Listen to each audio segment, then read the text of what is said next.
Yes, so you're heading back to the shop. Let me pull that up for you. Here we are.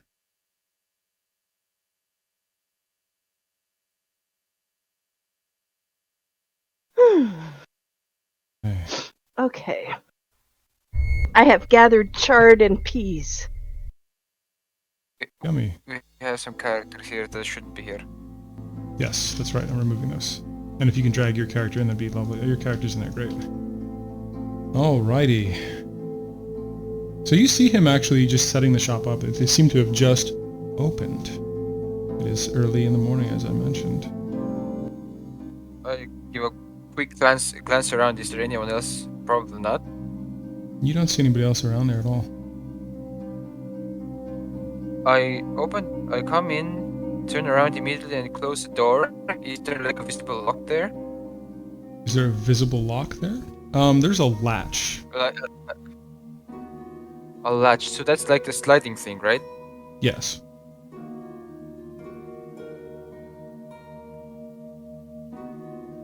I am going to lock the latch. You do so. And he looks at you with a strange look on his face without saying anything. And he puts down whatever he was doing and places both of his palms face down on the counter with his full attention to see what it is you're doing.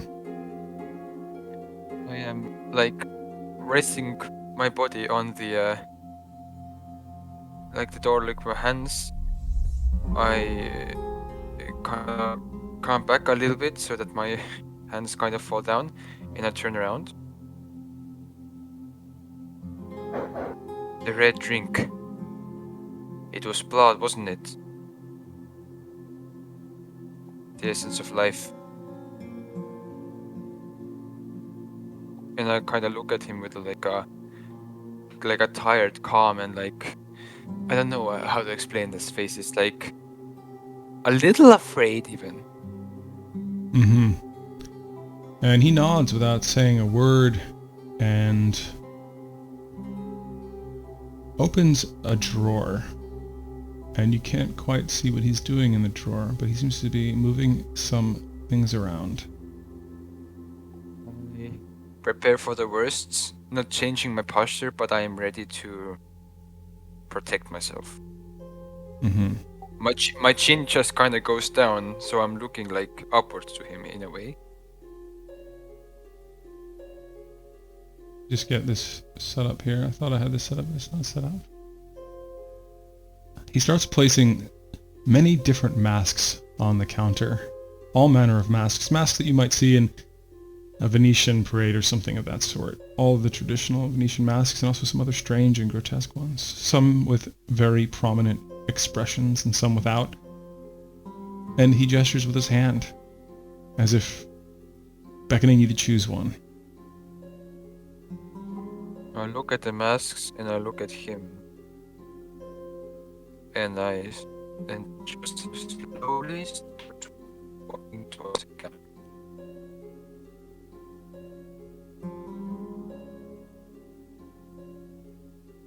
And stops a little bit before it.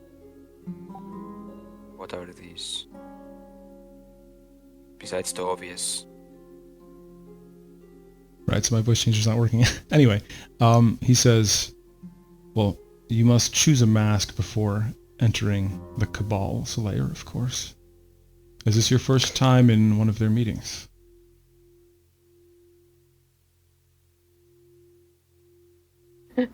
Yes, I'm pretty sure it is. And I look down at the masks again, and how many masks are on the counter? About 9. And how like big are them? Are they like really bulky, really thick?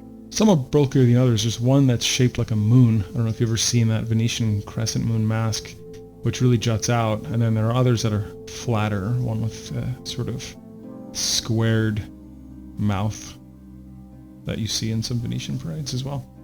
So there's quite the variety. I'm sorry if it's too much of a pain, but could you like...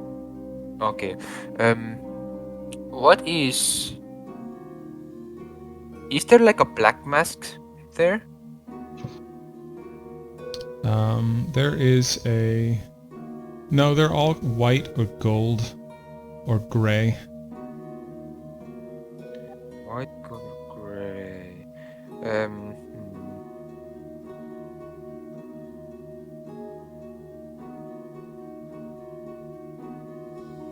Pro tip, How- as for paint. How dark of a gray? It's like a dark stormy sky, fairly gray. I think I like the gray one. It also is like a not too many. It's like a plain one. Okay, you grab a plain one. There is one mask that has no expression. It's very plain, and it's gray. Doesn't jut out too much. Yeah, I'd like to take that one, please. Don't understand that, right?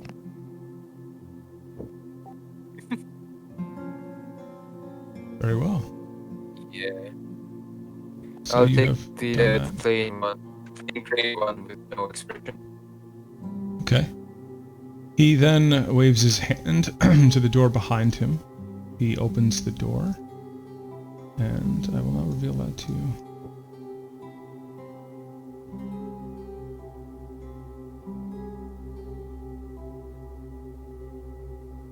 Any suggestions before going?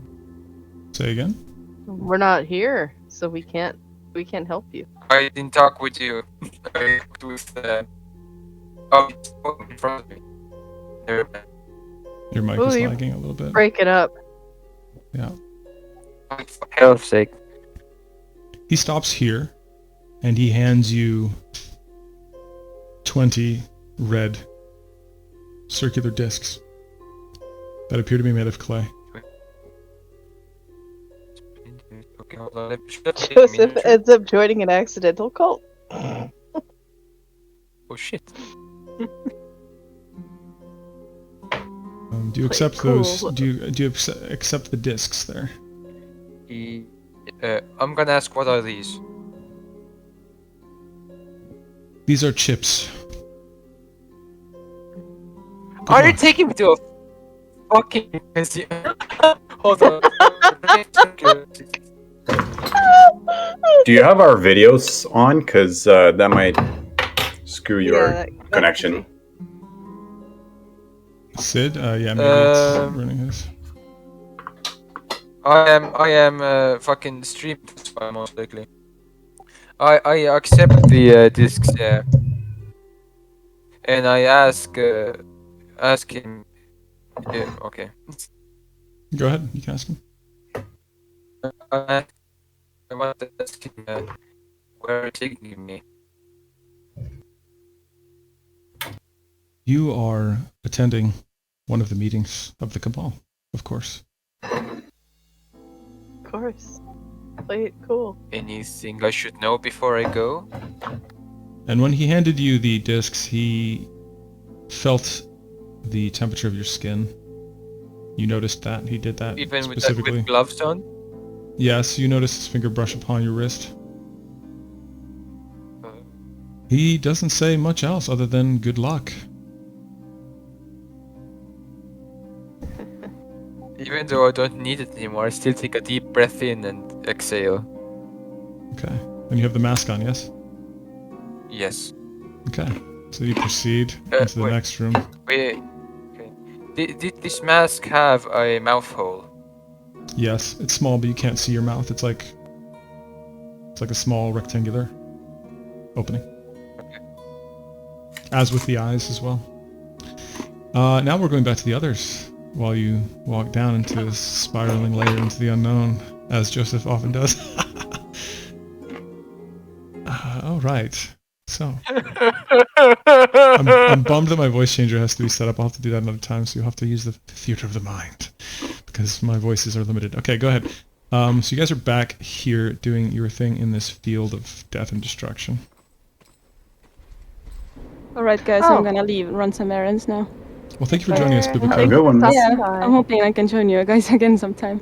Take care. Sure. Alright, See you, love. Maybe create a character. maybe. Alright, Joseph, may you be fortunate. Thank you. See you later, dear. See ya. Bye bye. Bye-bye. Okay, so what are you all doing now that you have the map on the wrist, and you have your little undead bird, or should I say big undead bird? You're standing in the middle of nowhere. Should we take a short rest? No, we Can anyone have our- communicate with the dead here? No. You're adorable, Sid.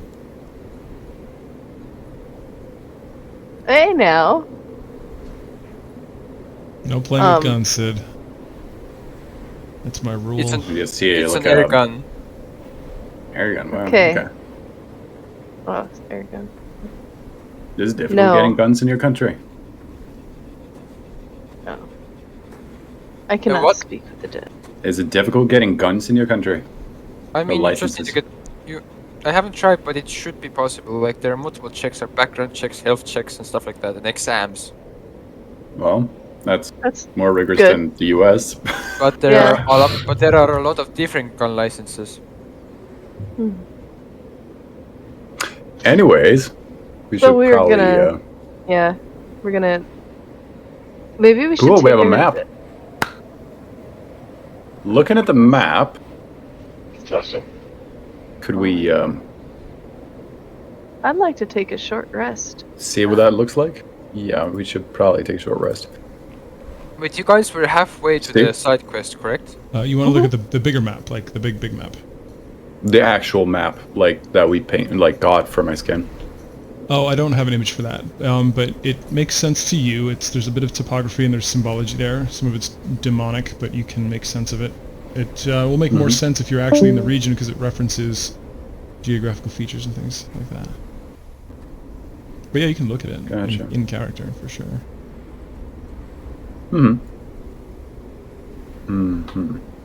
What the fuck is Oh, just you know what? what I do you have have paper. into? What'd you say? I do have paper. 34 paper sheet. God damn it! Testing. It works. It works. Just is time to cook.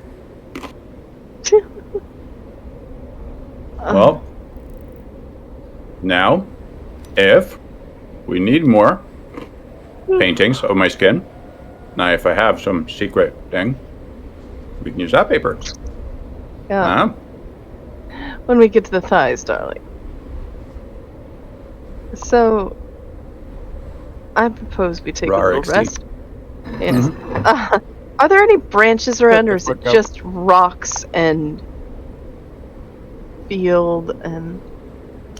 There are no branches here, just rocks and grass and some weed and some shrubbery. Oh, Very little wait a shrubbery. minute! Wait a minute, though.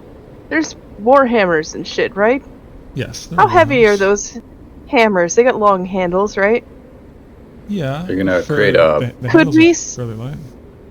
Well, fake could bed? we strap a warhammer to the snapped off leg on the undead bird, so that it's got two legs? Do you Should know be how quite heavy that sturdy. shit is? Yeah, the Well, if we warhammer, but if take you cut the- off the thing. Oh yeah, If we- true. Take the actual head handle off part. of it. Yeah. And I don't know, Well, it's you a giant can- bird. It could- You could certainly make an attempt. It's too bad the artificer's not here, but yeah, sure. Yeah. All right. We can do a homemade jackass thing, and then once we have the appropriate individuals close Yeah. by, they can adapt or like change it and modify it to something divine. Yeah, I'm gonna try and tie it to the. I'm What? sorry, I'm just gonna say that you think I might be AFK for some time. I need to go to the store really quick. Oh, okay. So you Go can for it. catch up time-wise. All right. BRB. So I'm gonna try and strap it onto the legs so that it's like even, so it can stand evenly. With the handle. Okay. Let's see what you're gonna roll for that. Let me pull up your character sheet and have a little look here. Lorian, you are going to use your survival. I can assist her in this endeavor. Okay, you survive. Okay. With advantage? Because he's assisting? Or? Yeah. What Well, is your thank fuck for survival that. thing? Because I should wait, what do you get? Well, I got a hold on. 19 thanks to your assistance. You're like, no, that's 5 inches too short. Do it here. Oh, yeah. So Yeah, even because with I have +7, so I was just gonna say I should probably do it, but So even with a It's okay. 19, it's very awkward, but it's slightly better than it was before. Because you're using a lot of makeshift stuff here. So it's good as a temporary solution. Yeah, I do not pat the undead bird because it's pretty nasty looking, but can I inspect it and see if I can do anything better? Sure. Like, adapt it somehow, something. Sure, that'll be another survival roll for you individually. Yep. Could I get some assistance with it? I'll assist with you, Rohal. I have some experience in undead bird leg building. Oh, look at that. 27. If you use some of the belts and latches from some of the other dead Company of the Black Banner, you could stabilize it a little better. But that's about it. Cool.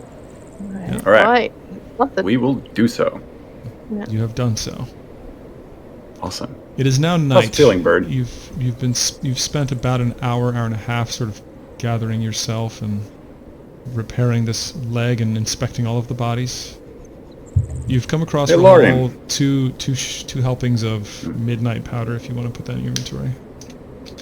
Oh, I shall okay. do so. Hey, Lorian, what do you think of can you think of a name? For the bird, Yes.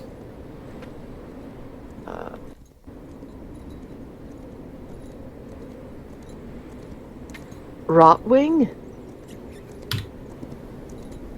So, dreadful. Well, Murder? I mean, I gesture at the nasty ass undead bird. I'll I think mean- on it a while. Yeah. It probably should be the person who has the, what's the name for it? I was gonna say. Imprinted. Imprinted on her. Yeah, should probably figure out a name. That's probably the most suitable thing. Things all the cuddly will probably have you stop thinking about the dead aspect of the whole ordeal. Trigger is here. Welcome, Trigger. We got. Have I missed the session? No, Or- we've only no. done like roughly 45 minutes of it. But it's been Alright, pretty so mellow. I'm not actually going to be able to make it because I'm meant to be at my parents' house in about no 10, worries. 15. Uh, I don't Yeah. mind if you guys obviously play without me. That's fine. I'll You'll catch be up. alright. Yeah, no worries. You're fine. Right, I'm going to hop off and get on the way to my parents. But if I'm back in time, I'll try. Sounds good. No worries. Enjoy. Try not to kill my character, guys. We'll see. We'll see We what shall happens. endeavor. well, if I see, die, I nobody die. said that. I'll be impressed. You're giving Steve ideas. Just putting that out there. Oh, definitely. I mean, if you can try. The Jinyo, the rogue, is unkillable. It's in my downside trait. I'm immortal. You must be new to D&D. Do you think that? Yeah, it's a new thing. It's a homebrew rule I've just made up. Right, take it easy, guys. Anyway, hopefully I'll be back in time soon. Take it easy. Have a good one. Alright. Peace. Peace. All right. Mm-hmm. You were all Oh. a bit hungry and thirsty, but I know Rahal's gonna do that goddamn Goodberry thing again. We already Yep. did the Goodberry thing, didn't we? Oh, that's right. You did. Probably within 24 hours. Yeah. No. I assume it hasn't gone 24 hours yet. I don't remember when you gave it last. Probably at the break of day. Who knows? I'm gonna see if I can find my Goodberries in my So you probably have until morning, honestly, before we're no longer Yeah. satiated. Actually, I might. So what do you all do now that you are sort of settled? Are you taking a rest? Are you pushing onward? It's up to you guys. We have a. How long did it take us to get to that spot, Steve? Took you a couple hours. Took you about 2 hours, and you have about Oh, okay. an hour and a half left to get to your supposed destination. Question mark. Shrug. Mm-hmm. Smile. Well, how is everyone doing? Do you need to rest? Do you have many spells left? As you took a short rest, I took a short rest as well. I Yeah. think I stated that earlier. Yeah. We did. Yeah. So, I'm gonna use a hit die for that, by the way. yeah. D&D Oh. Beyond do that for you. Yeah. All I have to do is hit Well, I can. hit die. So, not that different. Oh. Hit die. Okay.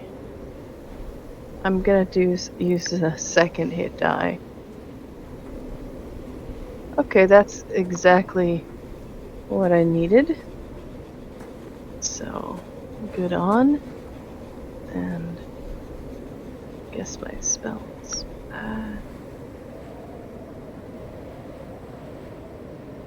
Some of it. Okay. Alright, so I'm good to go. I think perhaps we should press on. And I have that, or did I hand that to you? The thing that produces light. Yeah, I have that. Okay. I think it's attuned to me, if I'm not mistaken, because it needed a tuning. Yeah. Well, I do have the Ring of False Light. So, yeah. False Life, I believe it was called. Yes, that's what I said, False Life. Yeah. I was looking at my attunements, yeah. Okay. Well then I guess it is Rohal. Do I have a If quick you- alternative to just click short rest? Or actually, right. It doesn't matter because I do the spell thing on the on D&D Beyond anyway, so it doesn't matter. So, alright. Well, Sylvia needs light, and our companions might as well. Maybe one of them. So if you could use the light Can the orb. undead birds see in the dark? Yes. You believe so based on Yeah. your I'm back. collective knowledge? So she could ride on that. And Well, just that's let it do true. the seeing. I mean, I've Can got it dark take vision. the weight over time? Will it get hurt? Because it doesn't heal, but is it like magical that it? It Like- seemed very very strong enough to fly easily with her, so you believe walking would be simple enough. All right, Right. cool. And what about our Yeah, two just companions? get Can they both? Do they both have dark vision? Half orcs can, that's Jinyo, but the human company Black Banner Thaw, his name is, will not be able to see in the dark. Well, maybe you should use the buddy system and hold hands. We're just gonna That'll trust make the guy. that is doable, but you know that will make your journey slower in character. You know Okay. this, because you'll have Well- to watch his footing quite a bit. We'll just use the fucking orb then. Since somebody's Okay. dark blind. Can Not I? that. Not I that I'm remember there are judging. like, I remember there are like. Sorry, I'm just gonna. I remember there are like 3 different kinds of light it can produce. Can it produce like faint red light, so it's difficult to see us from afar? What is the name of the item again? That's a very good question. I shall look it up. It's Orb time. of yada yada. It's time for blood. La la la la la. Blood, blood, blood. Drift globe orb. Okay, let's Ow, have a look. motherfucker. You can produce light or the daylight spell.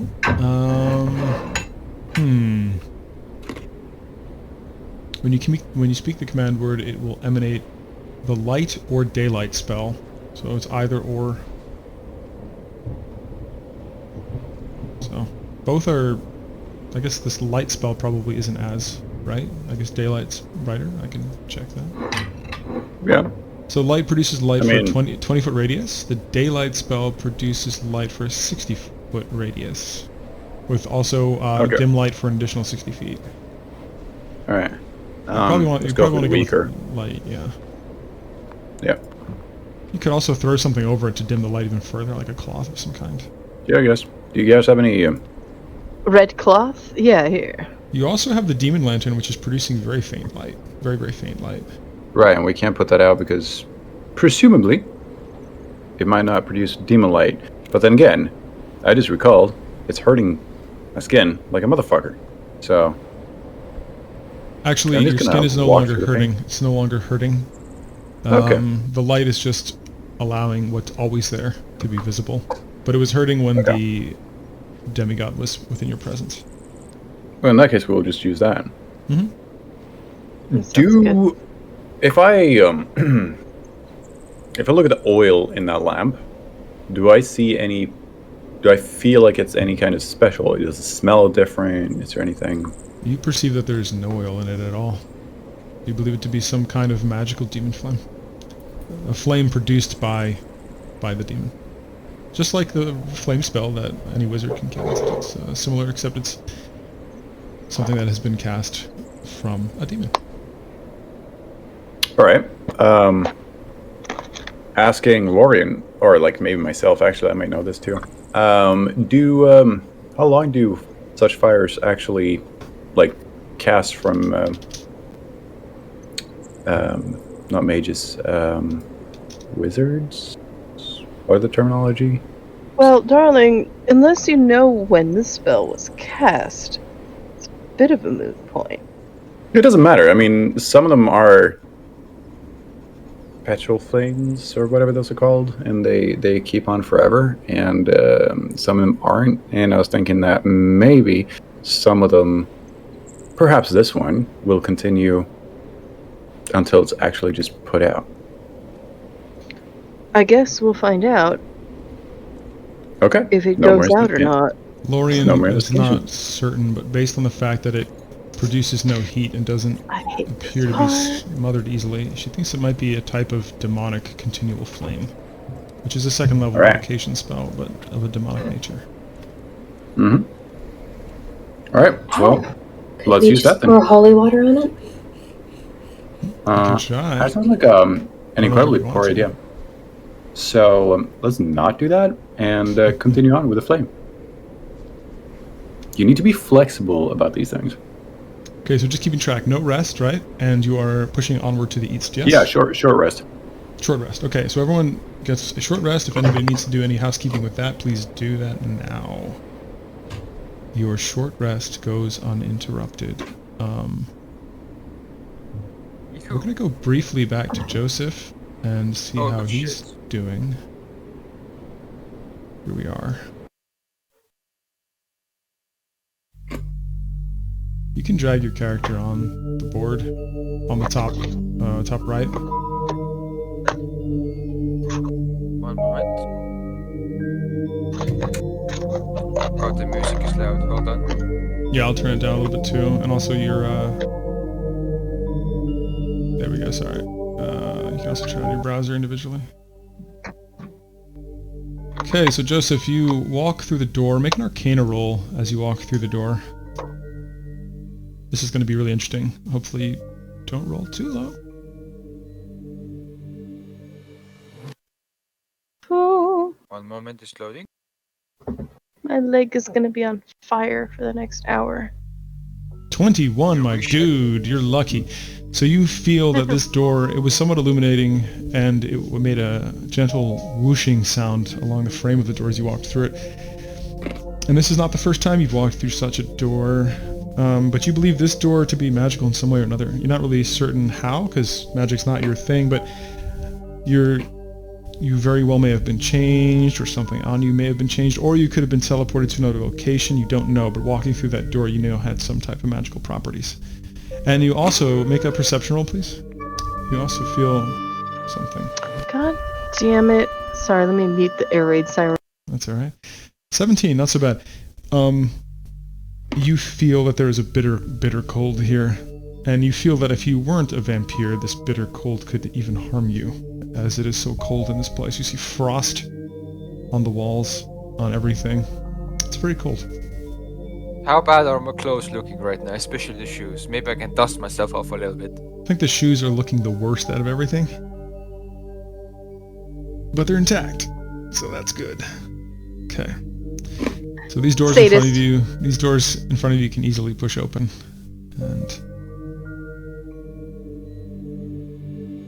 and you see down the hallway somebody wearing a green robe, and he has this mask on.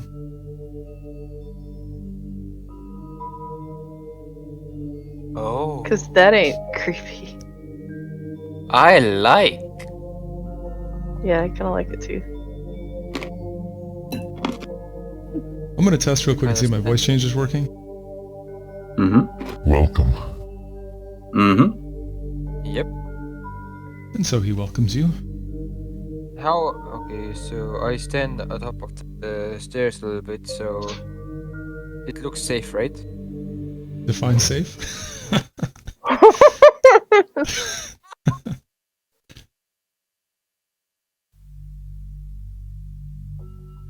Fuck it. You see to his right, to your left, a table full of weapons. He waves his hand over the table of weapons just as the half-orc would gesture to things, and he says, Your weapons, they must remain here before entering the meeting.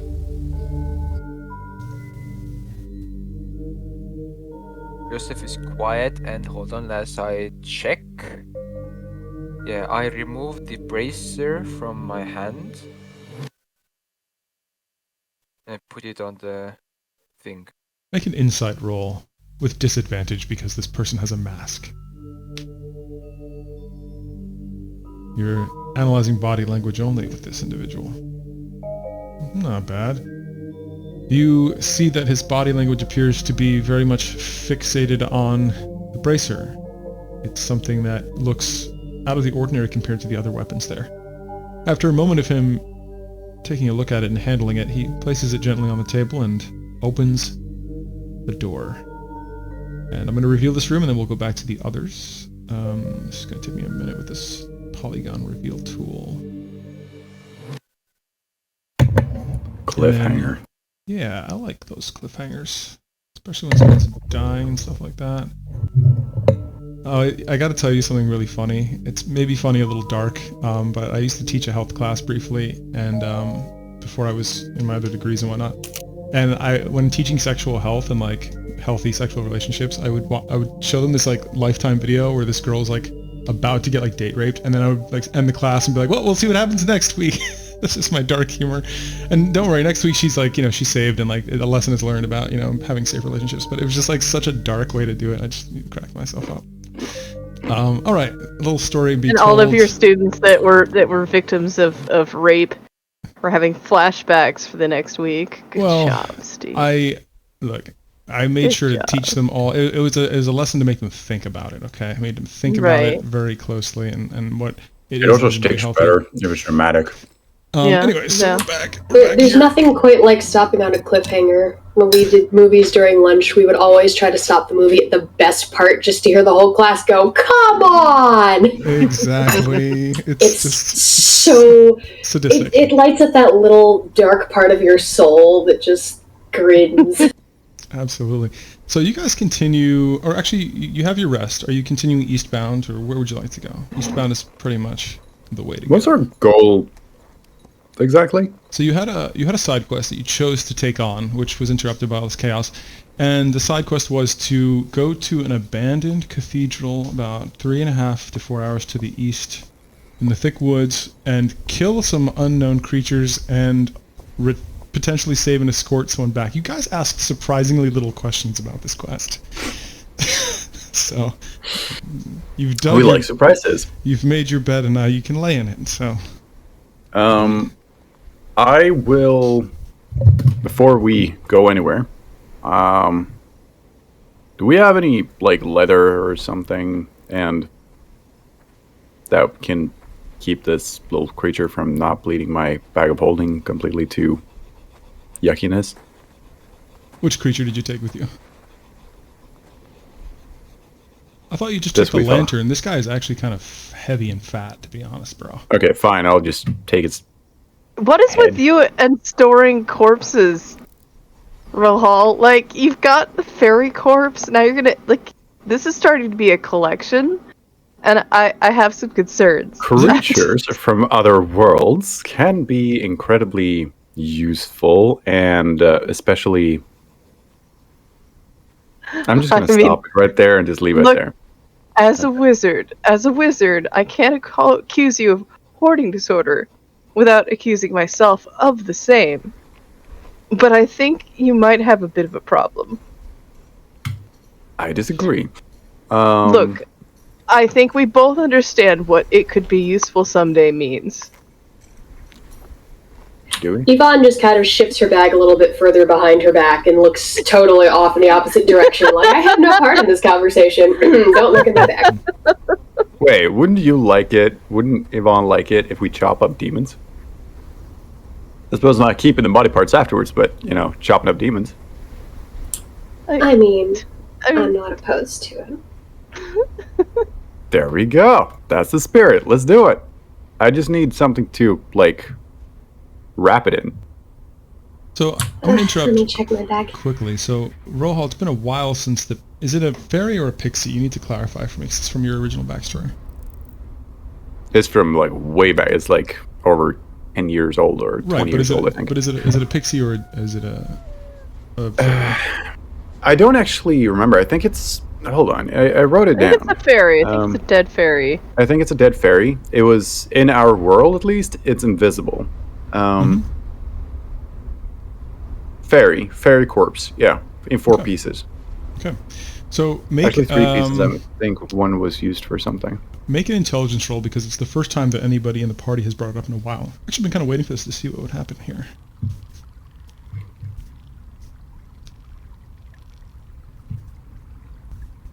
Oh, you have that was advantaged. Yep. Just do a fresh roll. I want to see a fresh roll. Okay. Not bad. So in your head, you have something run across your mind because you were... Lorian brought it to your mind, the fact that you have it in your pack. You haven't thought upon it in a while. But you realize that this invisible corpse might become visible if you use Jinyo's Lantern of True Sight. That's true. pretty cool. And keep in mind, you guys have been walking for a bit. I just don't have a map for it, but further along this rocky plain. I got something Was for this. Jinyo here, or do we have his lantern? Or He's with you. He's with you and has the lantern. Him and the Jinyo. the Black Banner guys with you. Oh, Steve, You, I have something for this. What do you have? Do you remember Brian Froud's Pressed Fairies book? Is that like... Oh, I did see that somewhere. Did you show me that? I don't know. I don't think so, but it's fucking great because it's just these smashed fairies all pressed in a book.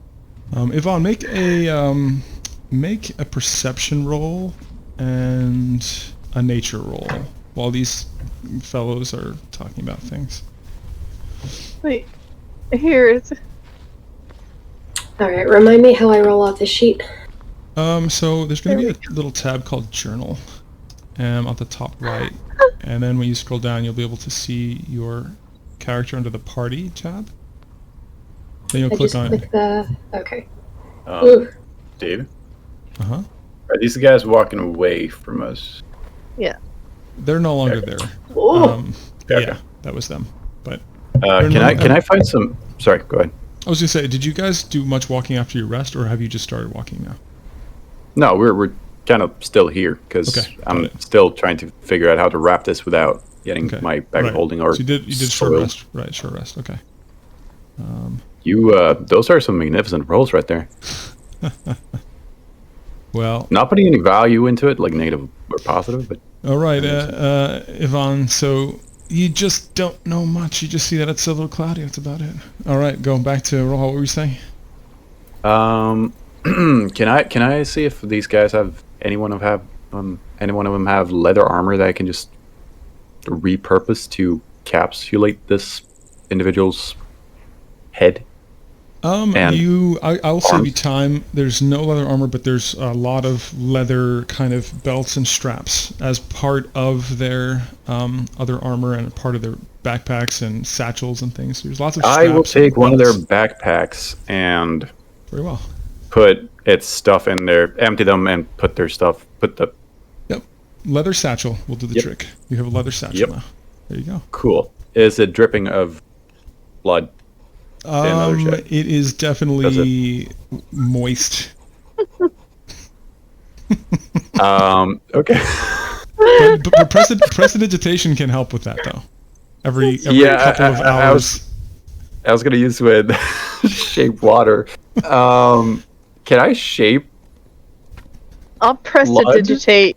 I'll First of all- prestidigitate your fucking disgusting ass dead charcoal demon head dry for you if you really fucking want me to. Yes, please. But first, and just for future reference, shape water has to be specifically water according to the text. So. Okay, all right. Could you also, with some of the blood, fill one of these water bottles? If you want to squeeze blood out of the neck stump and put it in the water bottle, you can do. I don't. Does prestidigitation do that, Steve? I will drip some of the water. But you can No, tidy so the I blood. will drip the blood into my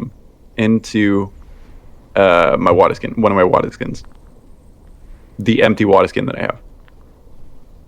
Okay. Yep, Do you have an empty water skin? I do. Okay then. I will add that to my inventory. Yes, Yes, you can. I will not mark it for fun's sake. No, I just won't mark it. But yeah. Damn. If anyone goes through my bag and they're like looking for water and they're not allowed to, come see, come saw. Yeah. All right, there we go. I'm done. I'm gonna put that satchel that's no longer dripping of blood, correct? Mm-hmm. Into my bag of holding. Very good. And also add that. Now, let's march on. Marching continues. It's like the middle of the night, and you're marching. You go for another hour, unhindered. So Sylvia already did her Yvonne's perception and nature roll. I will have the rest of you, so Lorian and Rohal, make a perception roll. Oh yeah, serious things are happening. Dungeons and Dragons are totally not No, posting yeah, I see the pressed fairies. Yeah, that's right. You didn't mess with the lantern yet, by the way, but that's okay. We'll get to it. Right, that's true. Okay, I don't know. and now we need Rohal's perception roll. Yeah, it is the one I'll go and 17. Rohal, the druid, hears very far in the distance, carried on the wind, some music being played. And a little bit of a tower of smoke from a small campfire or something of the like coming from the forest. And you guys are just on the forest edge after walking through plains for such a long time. Well, I'm assuming we did read the details on the notice, right? It didn't tell us to go talk to this person to get details or anything, right? Because I'm not the one that found that posting. What? I think that was the posting for this job that we're doing. Oh, I think it was Jinyo. And possibly Yeah, Rohal he's was not- chilling there as well. Wait, So, posting what? Posting? The side for this quest. thing that we're doing. You guys asked 0 questions. Yeah, yeah. We didn't. No, wait. Did we talk to anyone about those? We just took it. We just took it off a thing, off a wall, and Yep. just went for it. we don't even know who to return it to. So, well, we do with a note, but yeah. Well, you Yeah, what found does it in the the note- tavern. Right. We should have the note here somewhere. Yeah. No, I have the quest for you. Let's see. Right.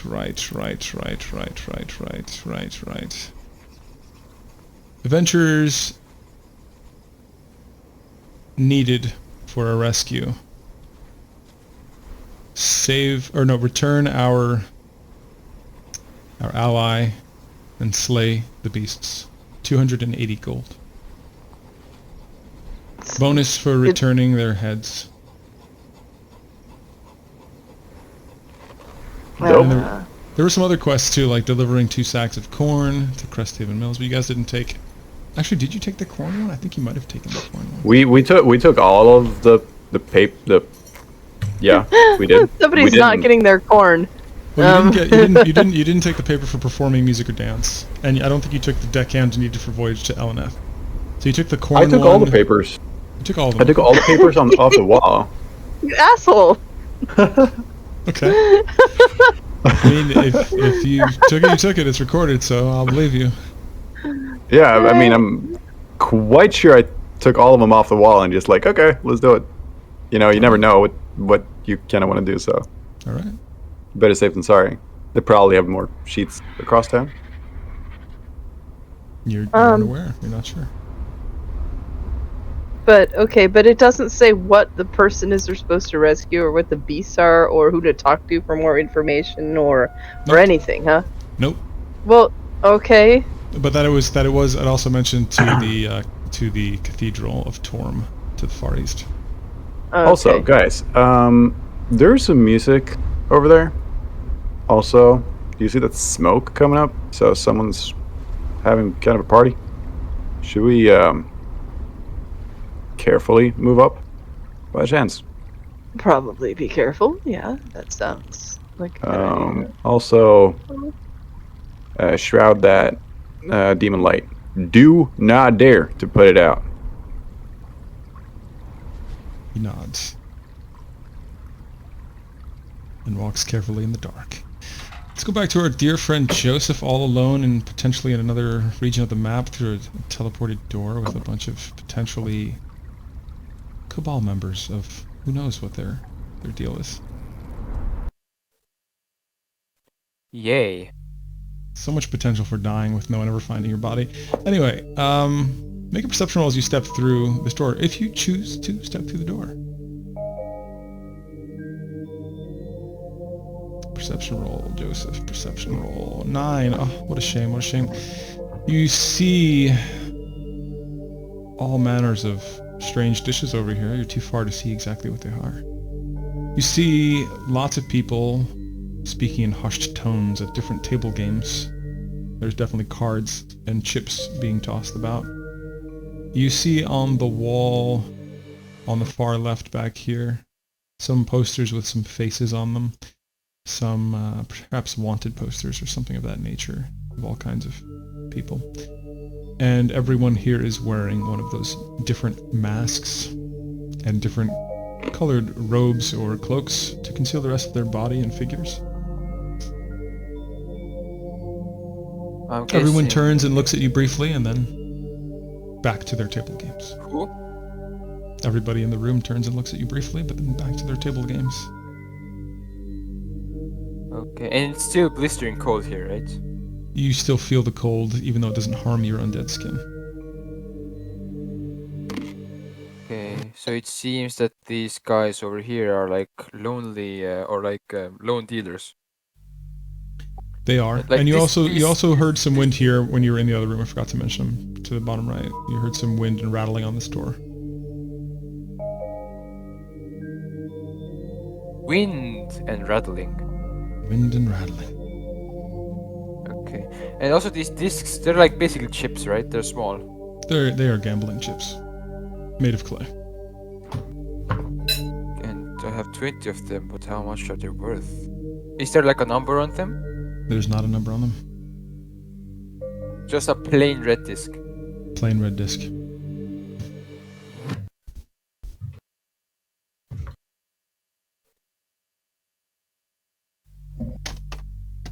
I slowly walk around And I count the posters. Okay. You see the image, first you see the image of a tiefling man with some facial hair, and it says Veas underneath it, which is his name. He is wanted dead for espionage. You see a poster with your face on it, saying wanted dead or alive, with a slightly higher price listed under the alive. It doesn't say why. What's the price on my head? 1,000 alive, 500 dead. And then you see Lorien in male form, pictured as well. Underneath your poster, listed as accomplice. 500 dead. You also see Roll Hall listed as 500 dead. And that is all that you see listed. Is my poster still me wearing a bowler cap and an eye patch? Yes. And you also see a small signature on the sides of each of these posters of Merrick Rommel.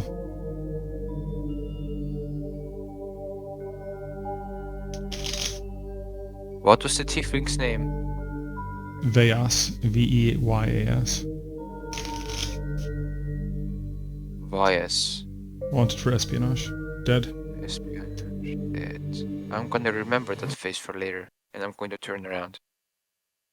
Very good. You see the person behind the bar top, very attentive and facing you at the ready. So as you approach the counter, the first thing you notice are the food items. You see 2 pies to the right, a couple of mugs, and a pot full of something sanguine. Make a perception roll. Sanguine, huh? On the individual.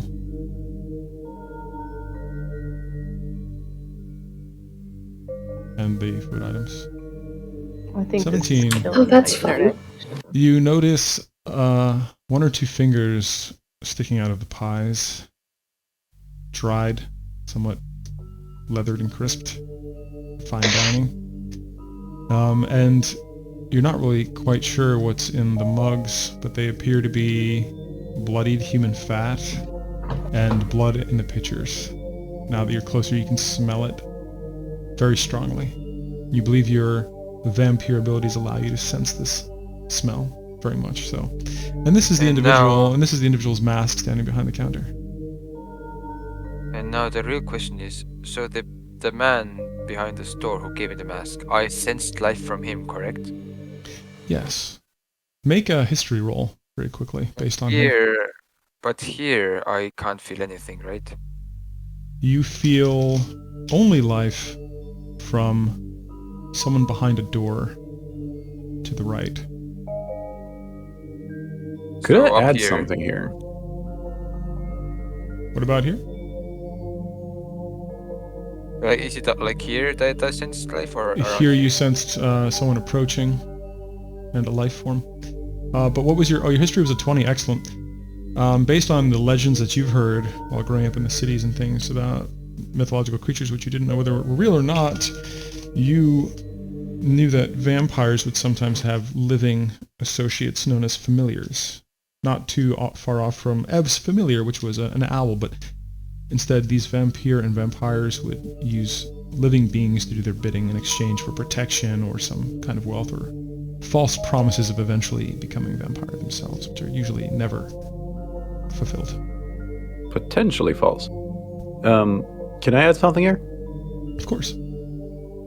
Is Joseph feeling intrigued by the dishes and blood?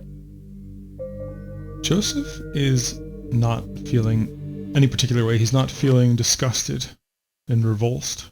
He's not feeling hungered or thirsted either at this point in time. Just to add some flavor to the atmosphere here. Yeah, I'm glad that you brought that up. I did want to get to that. Good point. I know. As I look at the dishes and walk around, giving glances to the waiter and like listening about, I turn around to look around once more. Is there anyone else looking at me? No one Trying is to do this as inconspicuously. Thank you. People are not really looking too much at you. Some of them If are there are walking around the people at room, all. going from table to table. Most of them are focusing on their table games. Very quietly, you hear the clicking of chips being shuffled around and cards being dealt. But otherwise, there's just motions indicating their bets and things like that, or people moving chips upon cards. And you think that they're playing a game that you don't know too well called Pharaoh. It's a card game that is known to be played in Venzia very much to the far east. The capital Are city. people talking? Like whispering, you said, but Almost not at all, but every once in a while just to say a number or a bet or something. are there gestures? There are gestures Or that are... does it seem like there is other forms of communication? Is what I'm saying. Make an intuition roll, Joseph. That's insight. Insight, sorry, yeah. Keep calling it intuition, yeah. Insight. You believe that they are just making gestures referring to their gambling, and that you are blending in fairly well, and you appear to blend in fairly well. Most of them are also wearing sort of plain clothes with robes and cloaks over their masked faces. But fanciful clothes, some of them. Not such uncommon or dirtied clothes, so your clothes do stand out a little in regards to the fact that they're unkempt after your adventures. And at that moment, the person who is emanating life steps through the door, and he's also wearing a cloak and a mask. He's wearing the mask of the smile, the big smile, big character-esque smile. And everyone pays notice to him as he comes and walks in with confidence and sits at the end of the table. Back to the others for a time. One last question. Did the sure. tiefling on the poster have horns? Good question. Let me refer to that one. Like visible horns? That is the individual. V.S. Ambert. He didn't have a mask, did he? No, not on the picture, no. Neither did anybody, including you, Rohal, Lorien, and Joseph. And you think, Joseph, that perhaps Yvonne might be under the radar with Meryl Rummel. She knows that she was last abandoned and left by them during the battle at the Belmare Estate, so she may not be necessarily wanted and may believed dead by those of the Silk Strands. But yes, back to the others now, and you can mull over what you're going to do and think about what you're going to do in that situation. So before I actually get to a new map here, what I'm going to now do is we are going to approach slowly, and you hear some of the music that is playing. And again, you can adjust this as needed. The music seems to be coming from a lute, a female singer, and a drum at times. You think you also hear a flute from time to time. A flute, a lute, a drum, and a female singer. Appears to be someone uplifting and emanating from the woods. Simple instruments. And as you grow near, you also smell the scent of meat cooking. You can try to make a roll to see what type of meat, but you're too far to tell. Do you proceed? I want to know what kind of meat it is. Okay, I'm so totally make, gonna waste a slight amount of time with the perception. I will roll. assist her in this endeavor. Yeah. Not that I'm going to be very much help. This but, one you know. can't assist with, because this is something that isn't like lifting Can't a help door me together get or a something. big old sniffer. Well, Right, I took the right. old. What's it smell like, Steve? Mm-hmm. Yeah, I'm not very good at Yvonne, meat. also make a roll, please. With this roll is going to be a history roll.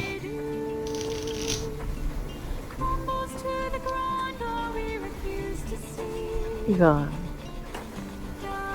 So Yvonne has spent a little more time in sprawling cities than the rest of you.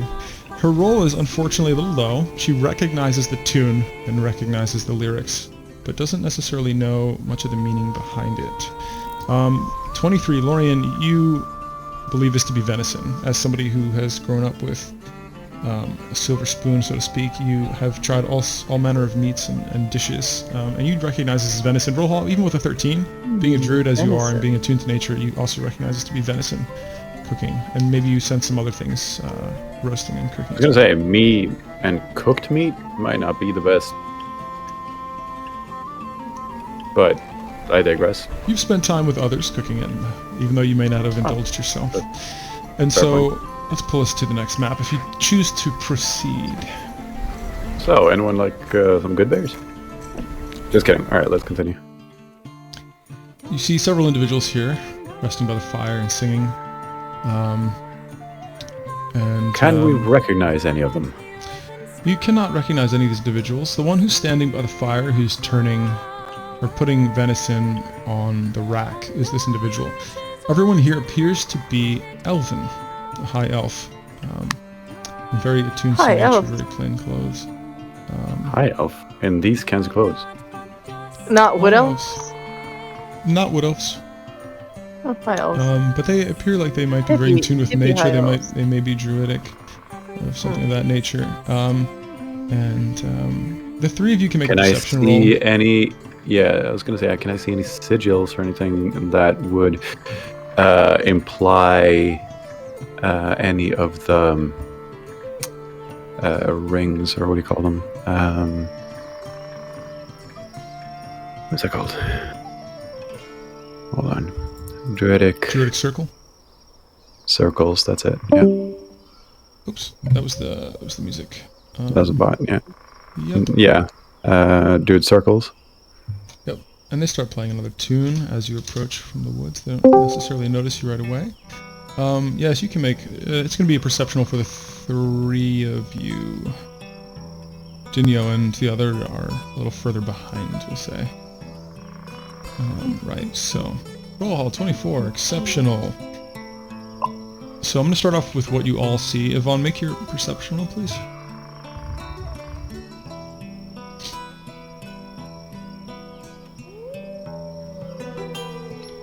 $13. All right, you all see a bit. So again, the closest individual to the campfire who's handling the venison is standing there. He seems to be an older elf, very attuned with nature, as you can see, dressed as he is in the picture there, with some leaves and some leather and some bird feathers on his dress. The woman sitting to the left, also an elf, is got light brown hair running over her shoulders with a delicate, gorgeous face, and she sings to the tunes of the instruments and hums to the tunes. And to her left is another elven man with longer red hair, weeping to himself while chewing on something gold. Only Rohal notices the chewing of something gold. You all see him kiss a white amulet and hold it to the sky, clasped in his hands, as the tears continue to run down his cheeks, and he tries to catch his breath through the tears. And only Rohal notices a unicorn head on the amulet, with his keen elven eyes. And with those keen elven eyes, he recognizes the unicorn head to be one of the many druidic gods. It is the Lady of the Woods. She's a very neutral druidic god, just about all things nature. The individual sitting down with the lute is sitting next to his mess kit. Yes, sorry, go on. Do we know the song? All of you, let's see, Rohal. Or like do I? So, Lorian does not know the song, but Rohal and Yvonne do. Yvonne has heard bards play it in taverns in the cities, because she's going to be more in tune with music than Lorian, actually. Although Lorian is up on certain things, Yvonne has had a vibrant time in taverns and cities with bards. And Rohal is familiar with it because sometimes it is played by individuals who are very in tune with nature and neutral.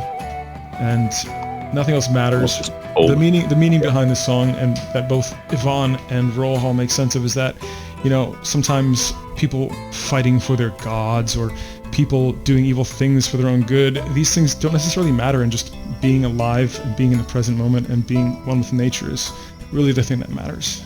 So how far away are we right now? From them? If I'd start singing where it's like the where we are right now, and like where the music is appropriately with the music, then would they hear us? You believe that these are folk much like yourself, who are very attuned with nature and are always attuned to things around them. You believe that they would hear you. All right. Then I start singing the tunes, and like So as we're walking up. You do. Make a performance roll to see how well you do, and as you do, I'll explain what else you see. So the individual sitting with the lute next to his mess kit seems a little younger than the others. He's got short bronze hair, and he's playing the lute while he stares into the fire, almost emotionless or deep in thought. Tears are also dried on his cheeks. The person to his left, sitting on the log there, has an oak leaf tattoo on his bicep, which you recognize, Rohal, as a symbol of Sylvanus. So you're seeing here are different people who might have affiliation with different Druidic gods. And he plays the flute while gently swaying his shoulders. And you also notice a symbol of Sylvanus on the one standing and preparing the venison. And you notice first the person, Daereth, turn from the fire and look toward the woods, curiously. The others don't quite notice you yet. And you're getting some of the words mixed up, Rohal, but your melody is on point. And I give them a nice smile, just a warm smile, basically. At this point, they all notice you, and even those who are with tears on them, which would be this individual and this individual, offer you a brief flash of a smile and nod. Greetings. The older one, Daereth, nods and introduces himself and says, "What brings you to this part of the woods, travelers?" We had an engagement with some unsavory characters over the hills that way, waving my hand. And now we are we're on a quest, but we intend to rest as you seem to be doing right here. May we sit down? You may, please. Make yourself at home. There's enough food for you all. And, Yvonne, you notice him pay close attention to your arm, as it definitely stands out among the party as something a little different and unusual. Yvonne's arm. Sorry, I don't know if I said Lorian by accident, but you see the druid look at Yvonne's arm, which is still a little bit dirtied as she tried to camouflage it the day before. So yes, he welcomes you all. You can drag your tokens on there. If you need help with that, I can help. One moment. Oh, in the fire. I'm a little bit big here. Would you mind making the pad smaller? Maybe I can make that myself. You're a little big. There you go. Thank you.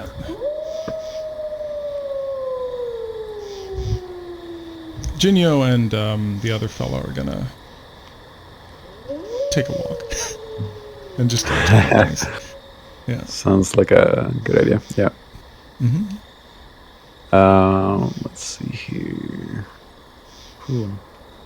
So yeah, you asked us what are you doing out here? It seems like you're having quite the moment with right here as we approached. Well, these are our lands, and we've been here for many years. But right now, these two are mourning the death of their god. As you see, Finnbor and Kyrian, you can call him Cure, were the first to notice, and he points over to a statue in the woods here. And Ilnator and Finbors, they worship the Lady of the Wood. But as you can see,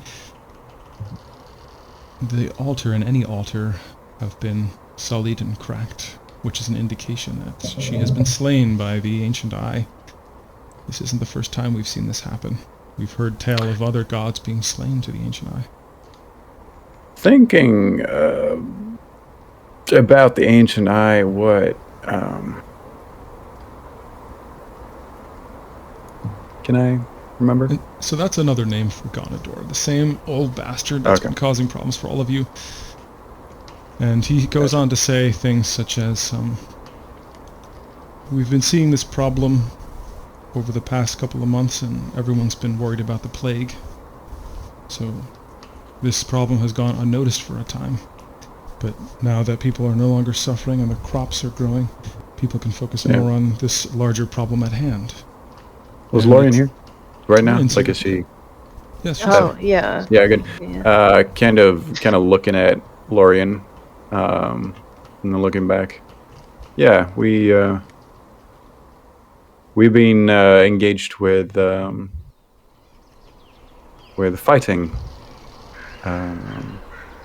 Gonadar, and I'm gonna or kill like him. the Eye, rather. Or was it the Eye? Sorry. I'm going to kill Gonadar. You see the elf nod with understanding, but with very little hope in your statement, understandably, as you are claiming to slay a god. But he sympathizes with you can tell. It An has insight been roll prophesized.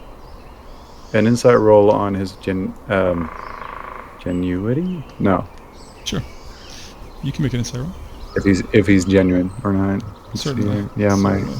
insight is deliciously good. 23, Okay, not let's see bad. here. You believe that he Like, not on just truly- him, on like overall the feeling when I say Sure. when we talk about this. Sure.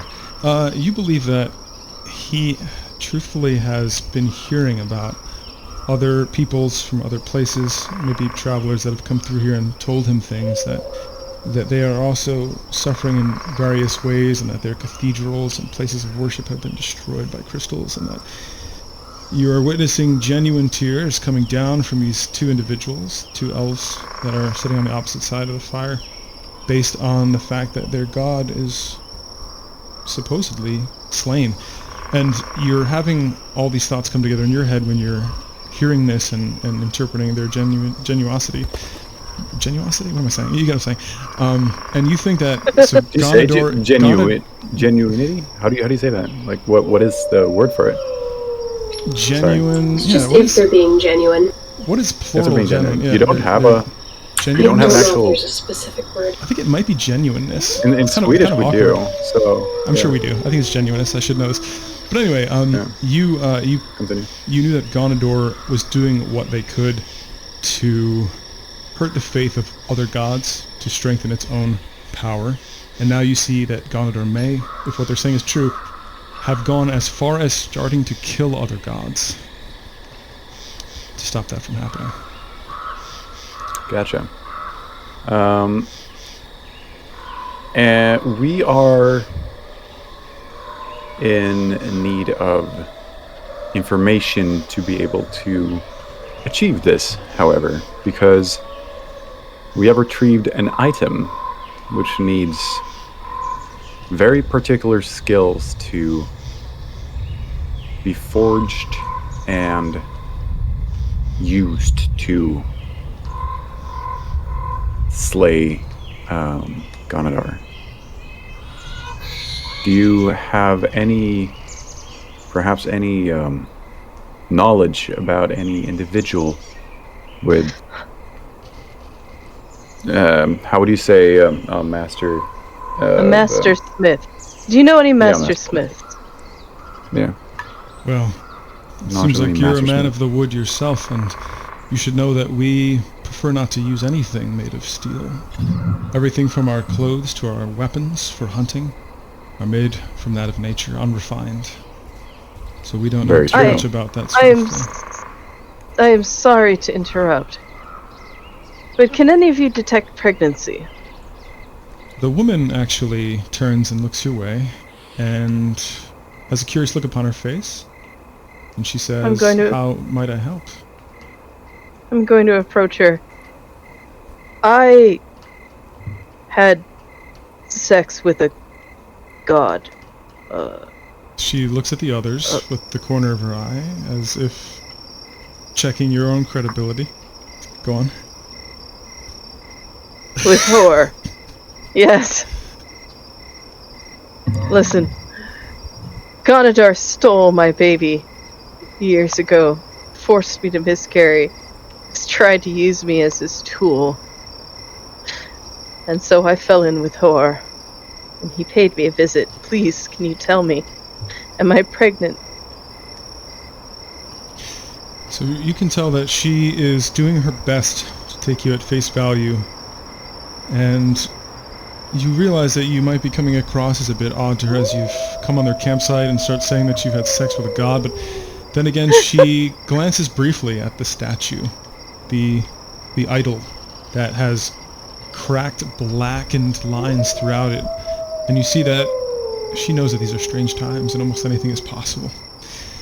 She takes out an amulet that is that has a pearl at the end of it, and she tells you to sit down on the log, and she stands over you, and she says, "Let me see what Sylvanus has to say about this." And she swings the amulet over your stomach, which is not showing. Can I Go on. just that individual? Hold on, yeah, just that individual that she just mentioned. Killing the Sylvanas, is it? vibe, dude. It's alright. I am sorry, but that individual, what kind of positioning, morally whatever's, or like, yeah, does this individual have, or God? Morally? I don't know if you can Morally, see someone's, what, like, you know, is she? what the person's disposition does she is. not like the disposition? Yeah, like, does she go against other gods, for example? What is her approach to other? I don't know. So interactions with other although gods. you haven't seen any symbology on her, she is spending time with people here from the Lady of the Woods and Sylvanus, and she just referenced Sylvanus, and so she appears to be open to helping Lorien. And she is dressed similarly to the other individuals here, which you believe to be druids and or bards. She seems willing to help. Open-minded she appears to be. Okay. Well, I wasn't thinking of her. I was thinking of the god she's referencing, or the individual Sylvanus, she's referencing. yes. Sylvanus is very similar, the god of nature. He's also known as the Old Father. He took the form of an old bearded human male, and you know, he had a bearded human face, either floating in midair or among the trees, sprouting from the trunk. Do I have any idea whether this individual would be benevolent towards the god of horror? No, not toward Well, the god of or horror, no. rather. No, Okay. no history really with that. But this Okay. god also believed in caring greatly for maintaining balance between youth and decay, water and drought, fire and ice, and the natural cycle of life. Compared to horror which is Horror had a fiery, burning passion for revenge at almost all costs, to the point of okay. Well, in destruction, that case, never mind then. and even Nothing. almost hate and Oh, violence. destruction too. Well, destruction through vengeance, if it was warranted from his perspective. Like balance. Okay. Cool. In that case, we're good. Just wanted to double check so we don't And get up. so the pearl That- amulet swings back and forth for a moment, and then it starts to swing in a circular motion for a moment, and back, swaying back and forth again, and it does not seem to settle on a certain formation, and you see a quizzical look in her face, and she says she has never seen anything like this before. She says she's unable to tell what is going on, and she says, "Are you certain you are carrying a child?" I'm not. But I have. With Steve, didn't I have a feeling that I was? Yes, you believe you are, yes. Yeah. I feel that I am. I have been before. You know, sometimes you know. She looks You back just at know. the amulet swinging, and she says, "No, wait, you most certainly are. But I don't know if it is a boy or a girl. I can't quite tell. It's been nothing Well, like this." That would be like parent, like child then, because I'm not always a woman. But let's hope to hell that I can stay one for the next however many months it takes for a god's child to quicken in the womb. That I don't even know. She says, "You look distressed. Your journey was long. Please indulge in some of this," and she hands you what appears to be a small piece of chewy amber. And Rohal, you can make a medicine roll on that, and nobody else can really make a medicine roll on this, as no one else is familiar with this.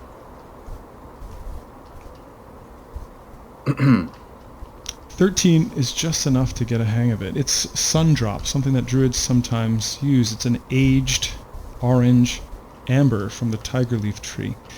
It can be used as an antidepressant. It lifts your mood for some time. It can be abused if someone takes too much of it. A moderate dosage can produce mild hallucinations, auditory and visual. Too much of it can cause an addiction and a dependence and other problems, but one small dosage of it can be enough to lift someone's spirit and give them enough morale and energy to make it through times of trouble. It is chewed. I glance at Rohal to see if he can give me any indication of whether this is okay or not.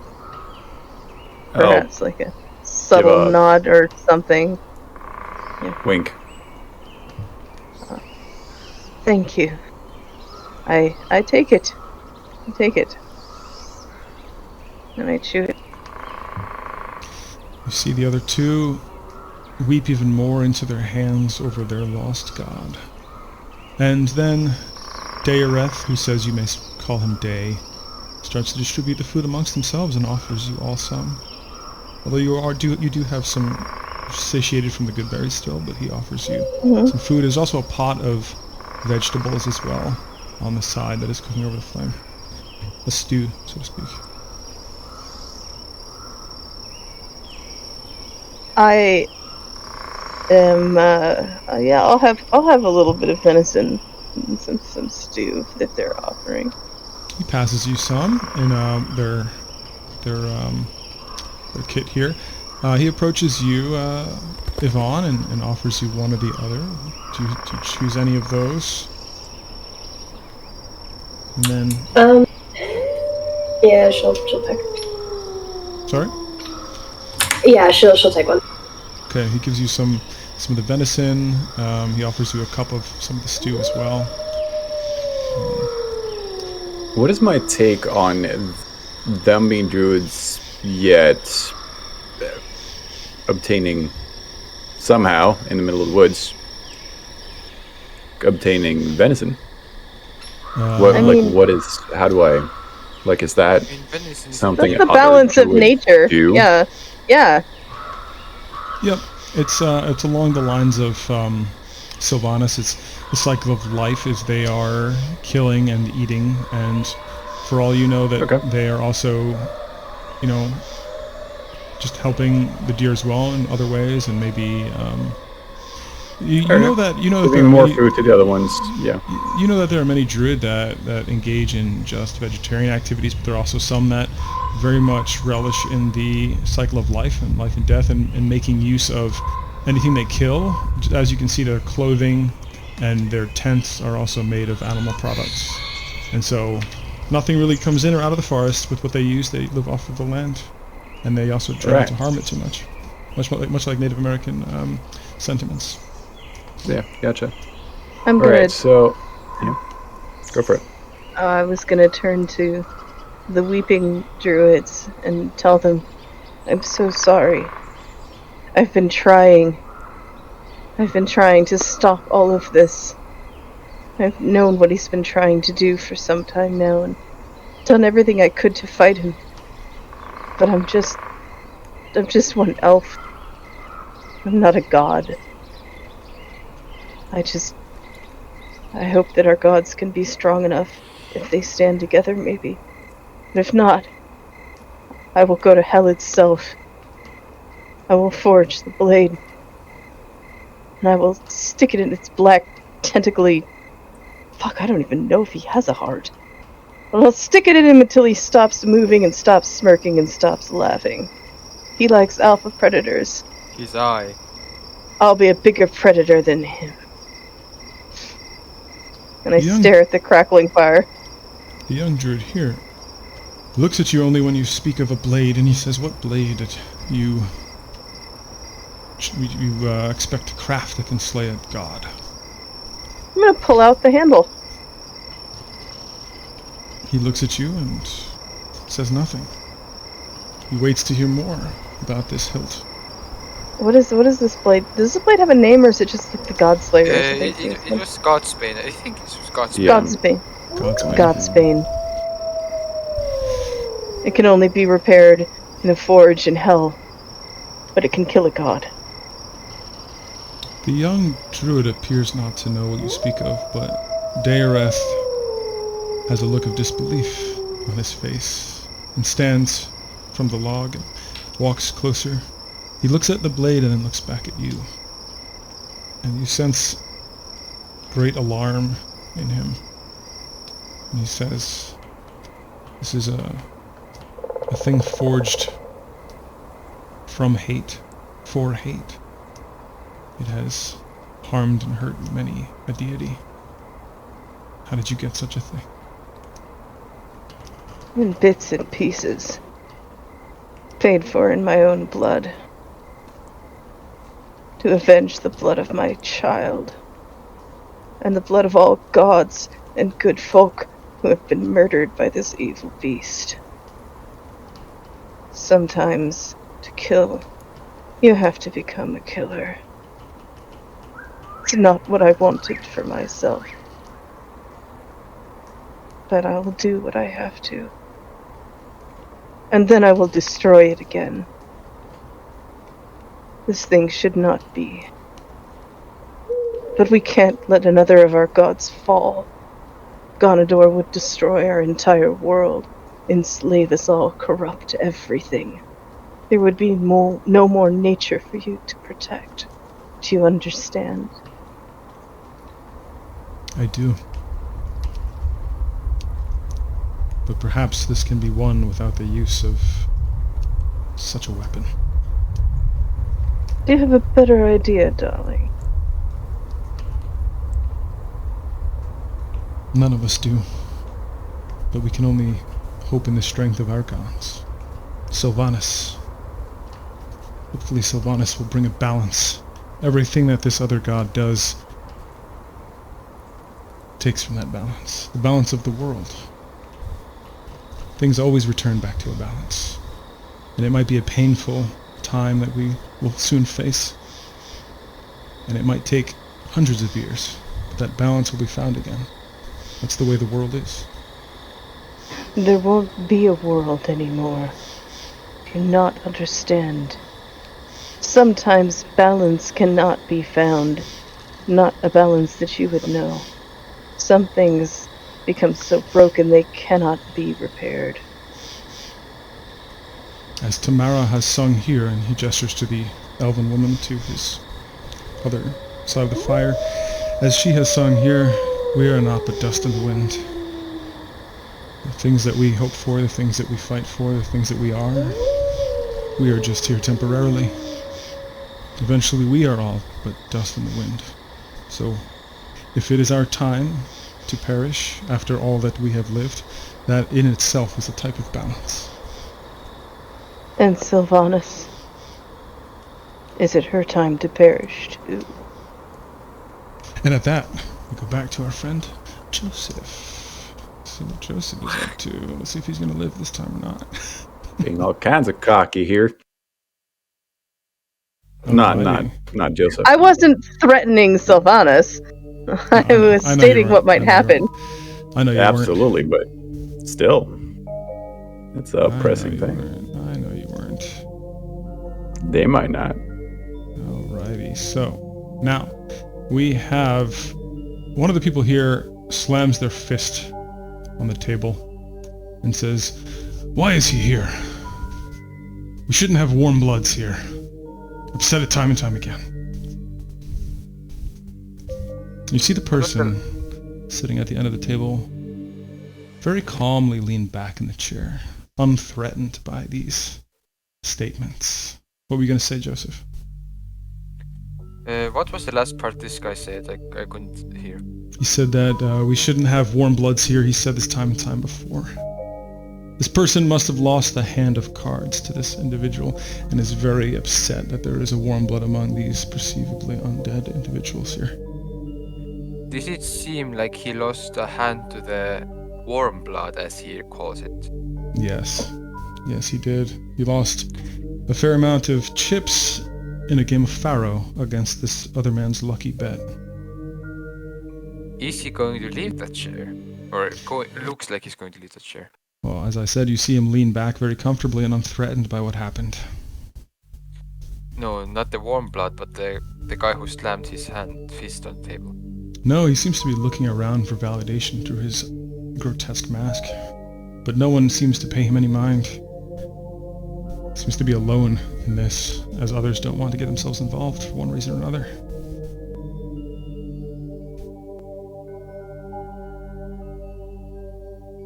Does this warm blood look like someone who has influence around here?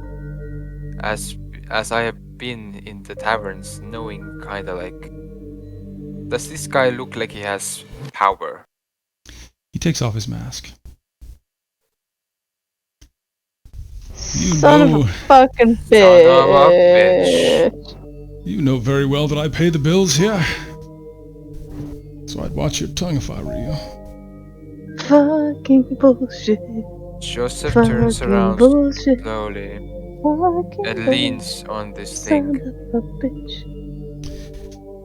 You continue to listen as you turn away and act nonchalant, and he says, "I ask not much from you for these bills being paid either. I just ask for information. You know I've made accomplices with the slavers.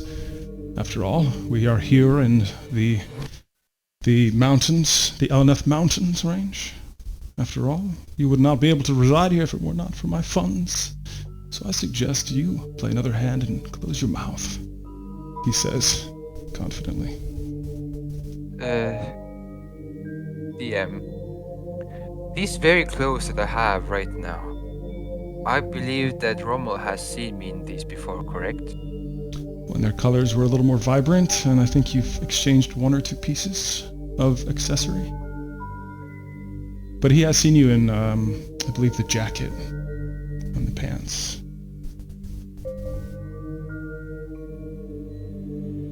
Were you wearing a cloak at the time, and are you wearing a cloak now? I don't think you're wearing a cloak now. Nay, I'm on my fancy clothes. And I have no robes. Is there any robes I can take here besides the ones on the people? No, you don't see any.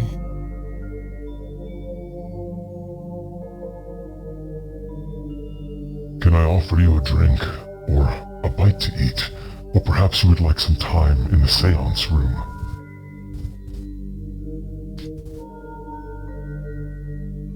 The seance room. Oh wait, I changed my voice. The seance room? Yes, Master Merrick just returned from the seance room and is now available. Is this something that you would like to do? You offer around here. What did you say? And what do you offer around here? The same as all the meetings. I'll pour you a glass. So he hands you a goblet of blood. And he says, briefly, Of course, only the best. Noble. Drink up. I kinda like, do the little cheers thing and... Oh, shit, I guess I'm gonna drink it. Oh. With Wait, first of all, I smell it. Is anything off about it? Perception roll.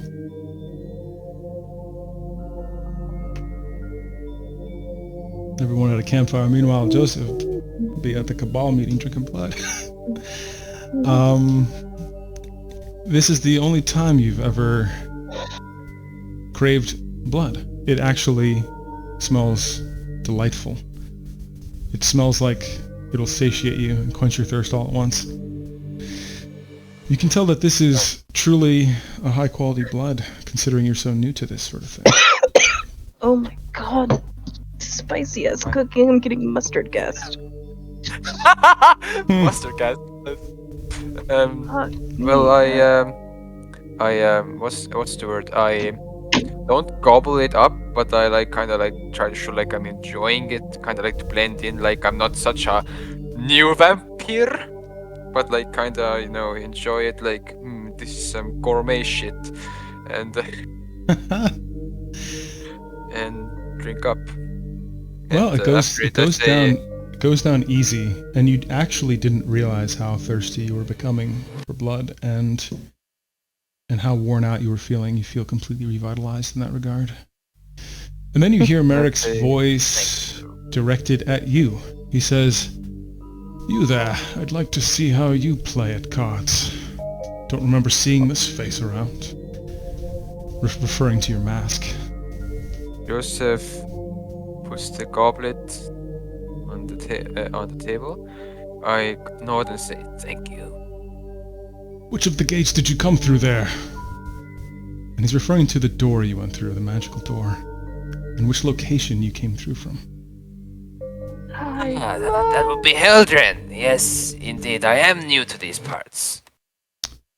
He takes a pipe from his jacket and lights it while he thinks about what you said about coming through Heldren.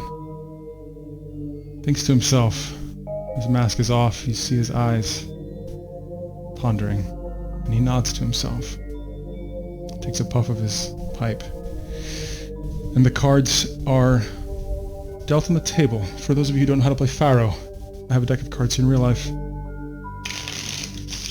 4 cards are dealt. 3 are face up. 1, 2, 3. 1 is face down. You choose whether or not to place 1 or more chips on any of the cards. A king, a 3, and a 9 came out, and 1 is face down. Depending on the turn of play, depends on whether or not you make a return on those coins, on those chips. So again, a king, a 3, and a 9. We'll go back to the others while you mull over and think about what you want to do about that. You want to join I in have this no hand, or if idea. you do I not, have no idea how to picture this in my mind. that's okay. Joseph doesn't know how to play either. True. All right. Some of the druids are appearing to be quite tired, as it is the middle of the night, and they are about to turn in. They finish what's left of the stew and the venison, and they think about everything that's been said about your child that you're carrying, that it doesn't seem to be a boy or a girl, and that you're also carrying a legendary weapon. They're debating whether or not you're credible, but at the same time they're disquieted by the fact that you have this weapon that can slay gods amongst them. The hilt of a weapon. That's Yeah. true. The hilt of a weapon. Yeah, I don't As show far them as the they rest know. of it. I don't show them I the have rest of it. the rest of it. Yeah. But he ended it on sort of a cliffhanger right there. It kind Yeah. of felt like he was going to continue talking.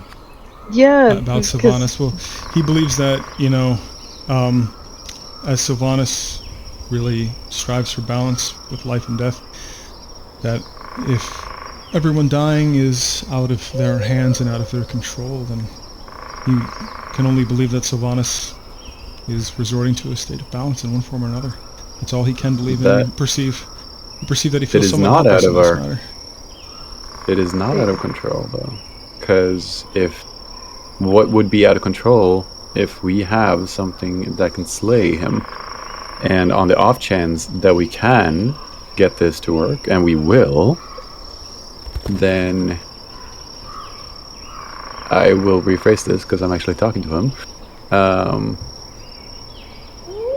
Right. He's still up. I'm These just- others just went to nap, though. Yeah. I'm just gonna rephrase it from now. So I know your god has these tendencies, but we have the capabilities to affect this. We can slay him. We need some assistance, preferably some information, perhaps somewhere to turn to for the information to be able to stop this from happening. He is causing an imbalance that will not be changed for at least a very, very, very long time. And the gods that promote the balance of things Are dying. Yes, they are Lorien dying. They will not return. He nods and he replies and he says, "Something tells me it is not coincidence that you are traversing these woods at a time of the festival, the annual festival.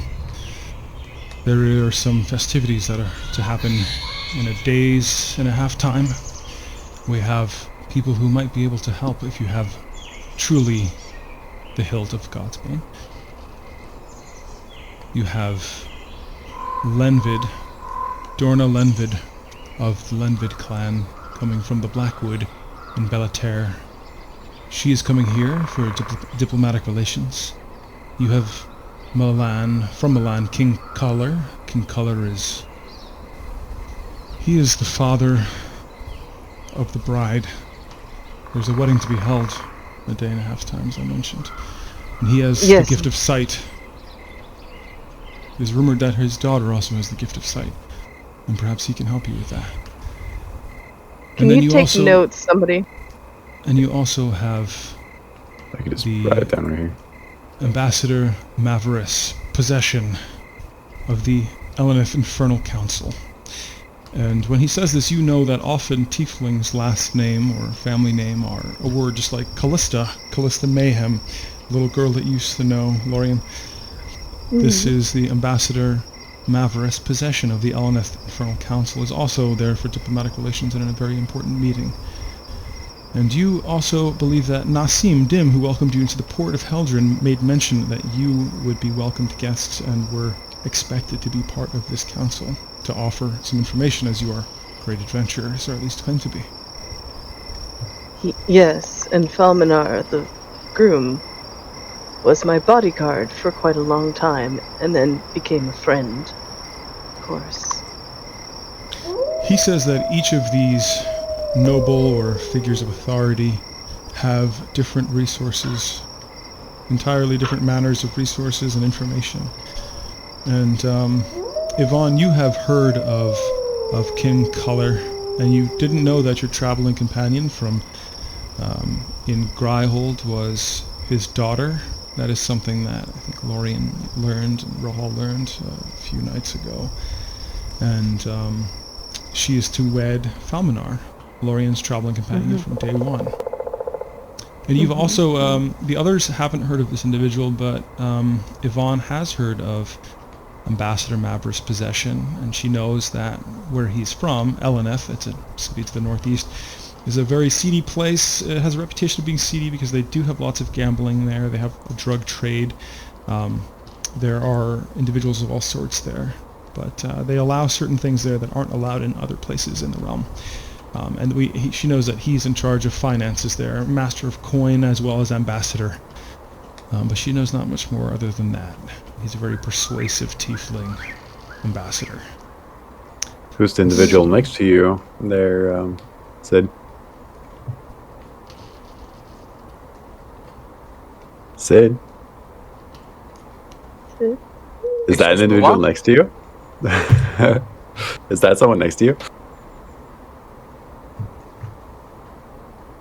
You say a light? That's Okay. the fucking door. Okay, alright. It looked like, because there was like a blue, it looked like a shirt or something just hanging on to the side there. Yeah, exactly. Okay, never mind. It's a towel. Alright. Keep going. Yeah. There we go. And so he says, I must get my rest for the evening, but I suggest you make those festivities and introduce yourself to those people in 2 days' time. I thank you. I will. Can we write down the names? I'll send it to you. Steve, I'll send it to you guys. thank you. When we're Thank down you. time. Thank you. Yep. Okay, so do you guys want to rest or continue traveling to your destination of side quest? I mean, it's always good with a long rest, to be honest. I am actually quite hurt. Oh shit. Yeah. Alright. Are we gonna do a watch rotation? I would like Yeah. just in case any of these druids are tempted to try and sabotage because of the whole balance thing. I would like to, have a little bit of a watch. So the two people that are walking around, what's their health situation and all that jazz? Let me see. Jinyo, I think he got pretty messed up. He's at fully. I think somebody healed him, so he's fully healed. And the other guy he's still pretty messed up. He's 37 out of 66, so he needs All right, to so rest. I suppose, in regards to spells and whatnot, and just that kind of power. How's Jinyo? Jinyo, I don't think he has many spells. He's a rogue, dude. And this guy's like a fighter, Alright. so I think he's all set. I toss Jinyo a good berry and say, would you mind letting us rest for a bit, and then we'll head off. How long was it until the party is held? I can't recall the... We could how also long it's ask them really quickly if they know anything about a hostage situation involving monsters in that temple nearby.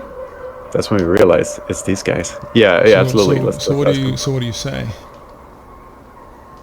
Before you go to bed or go sleep, we are on a different quest as of right now. Before the wedding, we heard of a hostage situation that we could assist with. Do you have any idea of any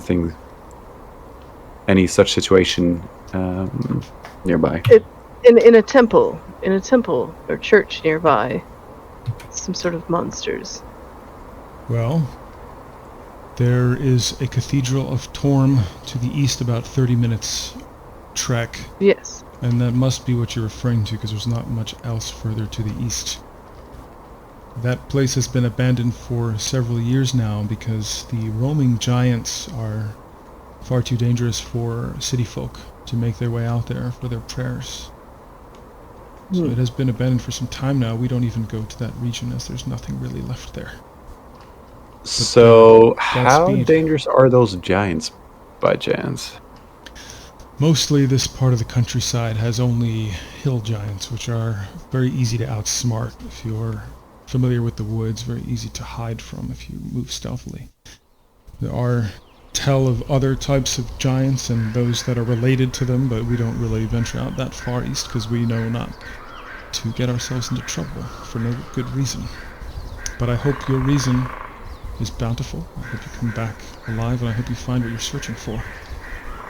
And when he says that, Rohal, you do remember that there was also a deal you made with the alchemist to find certain potions and things as well.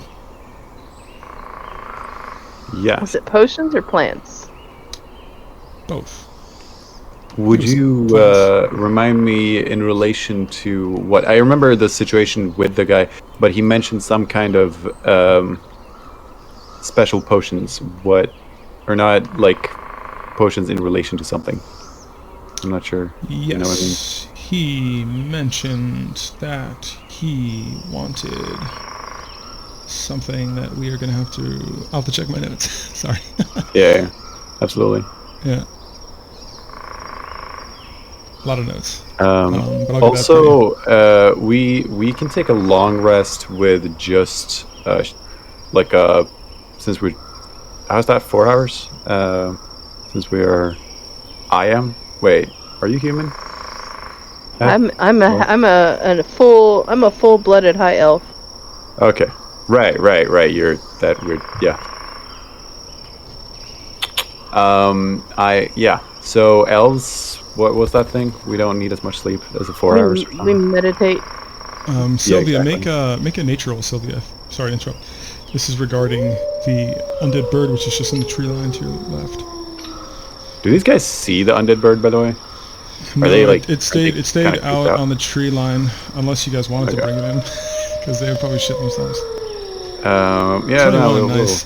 Yvonne, you believe that this beast does not need to rest and would make an excellent lookout if you try animal handling with an undead animal and see if you can convince it to squawk if something... Oh, that's Can a I- three. Can I was gonna say something before you do that. Sure. Kind of somehow do that for her. Sure, you can like, go over and attempt it yourself. It's not too far along the hills and tree line. Yeah. Alright. Hi! Yeah, Sylvia. I was thinking we can do this as a conjoined thing, because I don't know how good you are at handling animals. With a How 3, good are you at not handling very. animals? Let's see here. Okay. There we go. Oh, you mean right? So can I, if she's assisting me now, technically, because I'm Technically, showing you'd her, be right? assisting her because she's the one who it's Yeah, bound technically, to. but if I'm teaching her animal handling in doing this, and she's assisting me while teaching her, It would be you assisting her. You're trying to twist it quite a bit. It's you'd be assisting her. So she would roll with advantage, essentially. yeah, but I'll just go for doing it myself then. She's still not good at it. Well, you still have to roll it again because you're rolling with advantage on top of the first failed attempt by yourself. That was what? No, 'cause she did it, but I did it. No, but like she needs to roll He saw again. her try, and he's just taking over. Yeah, I'm taking over, so she Like, Oh, here, that's you have to fine. do it like this, and then she That's fine. totally botches it. And he's like, at Okay, second thought, you I thought you were doing... Okay, I see what you're saying. No, that's fine. So yeah, 16 is fine. The bird will squawk if it sees any perceivable danger. So we need to. You're good at informing people about weird shit, aren't you? You're talking to Yvonne? Yeah. God, run that by me one more time. You're good at convincing people about not being afraid of weird shit, right? I mean, she shrugs a little and looks around at you guys, and then shrugs more. Basically, what's your what's that stat called? Persuasion? Persuasion. Yep.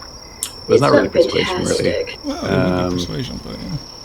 It would be? Okay, yeah. We don't really. There's also convince them that intimidation, it's but I don't like- want. It's like they're in their tents Yeah, and fucking undead giant eagle like comes in their tent like. Her intimidation's just as poor. Does shits Yeah, himself after his god died. So we're There's not going no to go. god to protect you anymore. An undead bird comes in and starts checking at them. Yeah, no, we're not going to go that way. So, okay, I'll just walk over there and talk to them. Okay. How about that? Yeah. All right. I'll walk over. I'm going to walk over and just say, we had an interesting. We found an egg a while back. I'm saying this to. Are they still sitting out there? Or- Just the one guy was just putting the fire Yeah, okay. out and making sure it's not going Gotcha. to. So attract we any found an more egg, attention. and the creature that came out of the egg is sort of creepy and scary, but it's not going to show up here, and you don't have to be afraid of it because it's imprinted and it's super nice, unless you're hostile towards a certain individual in our party. So, yeah, don't be afraid of a creature squawk in the night. That just means that we're it's informing us that there's some danger nearby. Is So it we one have of- someone Is it on one watch. of the giant eagles? We have many of them here. It's an eagle. It's a form of eagle, definitely.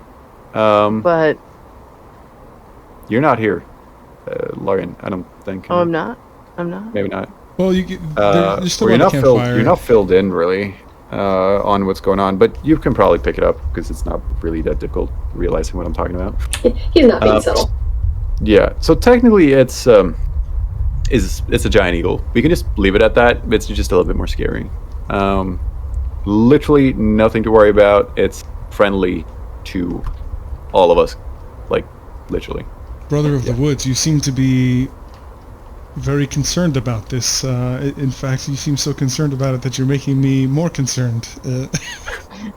Sorry. I'm laughing out of about character. how I'm laughing you're gonna- out of character. It sounds like you're overcompensating for like extreme danger. Like you could have just been like, "Yeah, we got a giant bird. He's kind of like black. It's all right." I'm just worried about how you're gonna react, so you don't have to worry. I'm just gonna go to bed.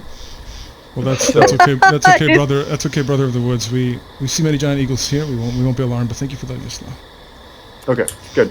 Cheers. On a totally Middle of the night, somebody's taking a unrelated piss. Holy shit! Sorry, Yvonne. Go ahead. Now, on a totally and completely unrelated note to anything he may have been talking about, how does one go about healing things that are undead? Healing things that are undead. Well, we are people who surround ourselves with life, and of course death when necessary. As you've seen, we've had venison tonight. Not all Druid are for that, but we don't concern ourselves with meddling with the dead once they're dead. I'm not sure what you mean. I think this question is a very good question. And then he looks down at your metal arm again, and you realize that it's the fact that part of your body is metal, something that they aren't necessarily offended by, but they definitely tried to distance themselves from the use of certain metal tools and things that are forged, and seeing that you are part metal is interesting to him, at the very least. She's gonna get a little self-conscious and, like, shift herself so the arm is more behind her. I'm not asking specifically in regard to raising the dead or bringing something back. I'm more looking at something that's already existing as undead.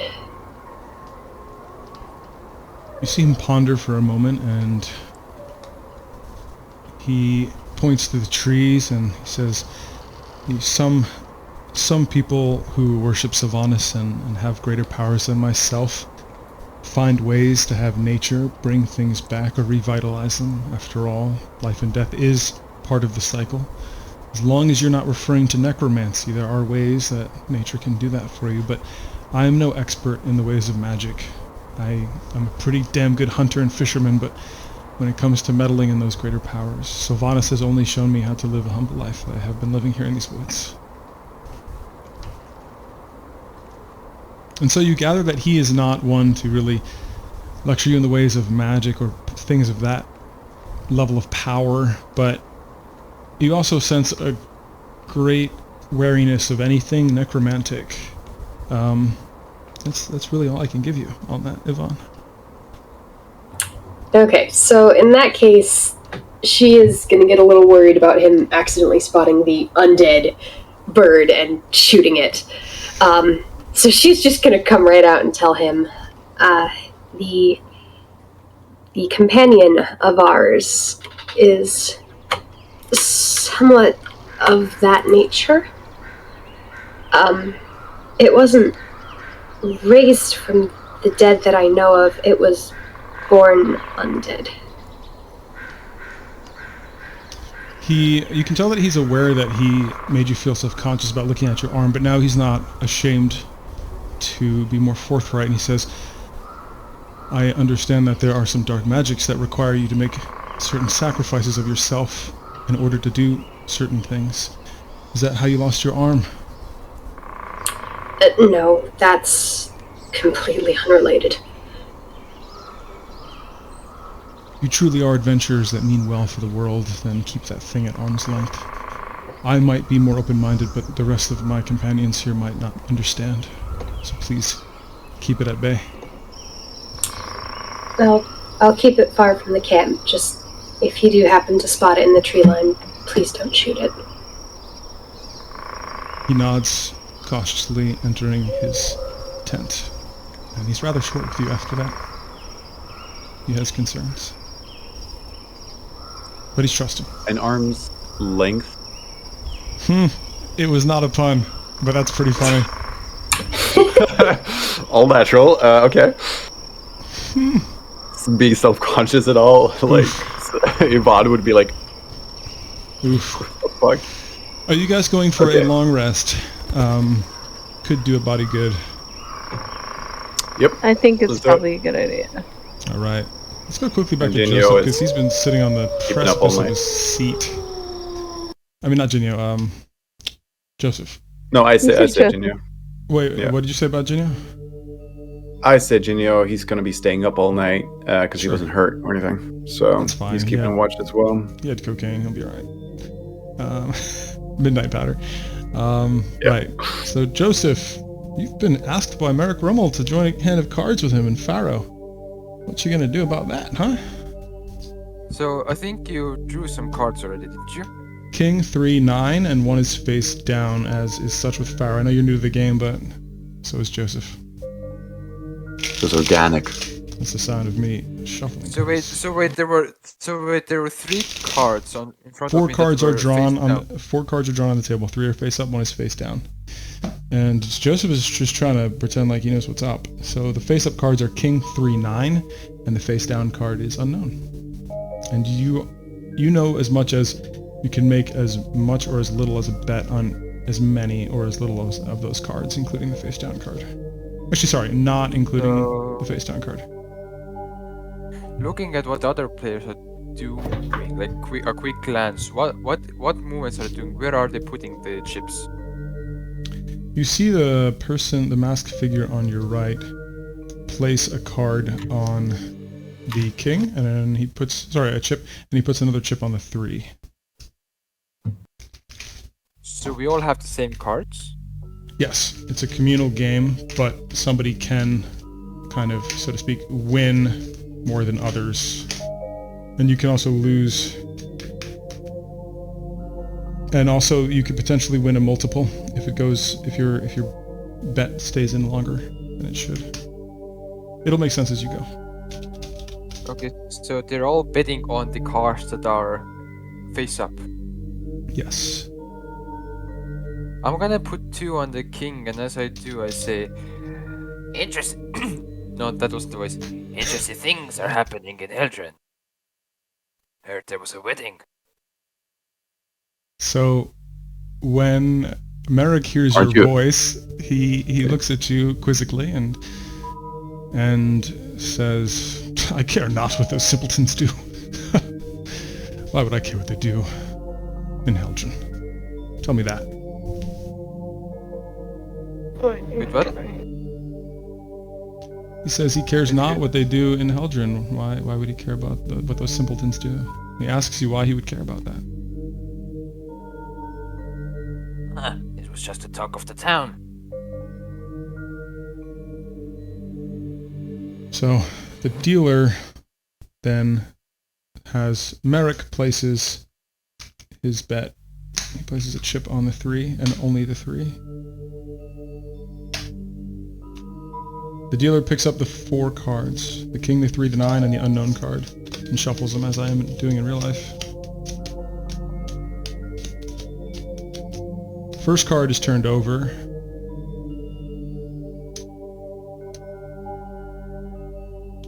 Huh, very interesting. You see the 9 is revealed. The 9 is revealed, and so this is the losing card. So anybody who had a chip there loses money. No one put a bet on that. The second card is drawn. Everybody who had a bet placed on the king makes a 1-to-1 return. So you gained 2 more chips. So now I should have 23. Right. Yeah. The next card revealed is a 6. No, not 23, sorry, 22. 22 coins, correct. The next card is the 6. That was the unknown card. Nobody bet on that. Merrick smiles. He knows that the last card is the card that he put money on, and that is a 1-to-4 payout. And so he gains 3 more chips back in his favor. You can see the other masked individual on the other side of the table grow restless, even though he won, frustrated at Merrick's luck. Can I do an insight to maybe see or try to understand if there is something fishy going on? Is the game rigged? That'll be a perception roll. Perception, alright? Mhm. I'm gonna keep an eye on the dealer. 4 more cards are dealt out. You have a 6, a king, and a 10, and a face-down card. 6, a king, a 10. Okay. So the I mean, you first could give card him is- the.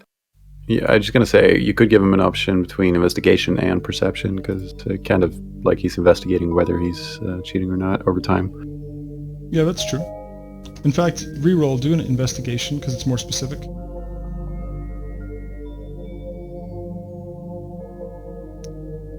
Oh, not as good. Oh well, we'll see what happens with this hand. Play one more hand, we'll see what happens. Are you choosing to place any chips on any of these cards? You have a 10, a king, a 6. Is Rommel keeping an eye on me? He's not. He seems to be comfortable and confident. Now, I do hope you humbly, I do humbly apologize, but like I said, I'm new to these parts, and I hope you wouldn't be too mad if I would acquire your name, sir, if it's okay in this place. This makes him look very suspicious. You mean to tell me that no one told you who's in charge of this place?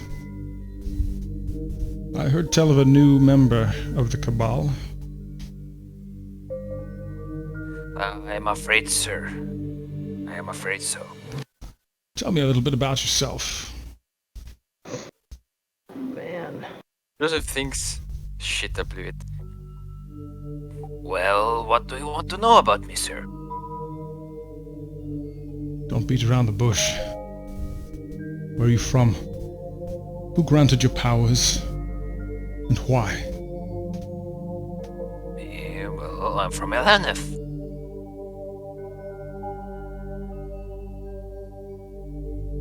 Well, it doesn't surprise me with your luck here. After all, anyone from Elaneth is a good card player, but I said who granted your powers? Honestly, I don't even know him. Or her. Not really sure. I heard tell of a new Cabal member who has slain the lycanthropes who have been plaguing our establishments. Might that be you?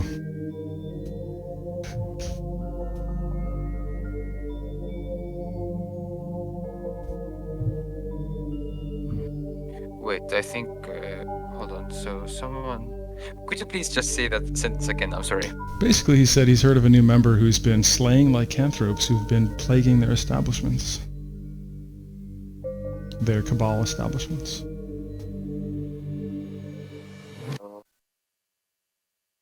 I know I have slayed a few of them, but I mean, it could be me, could be not. I'm not He sure. cuts you off and says, Where? Where have you slain them?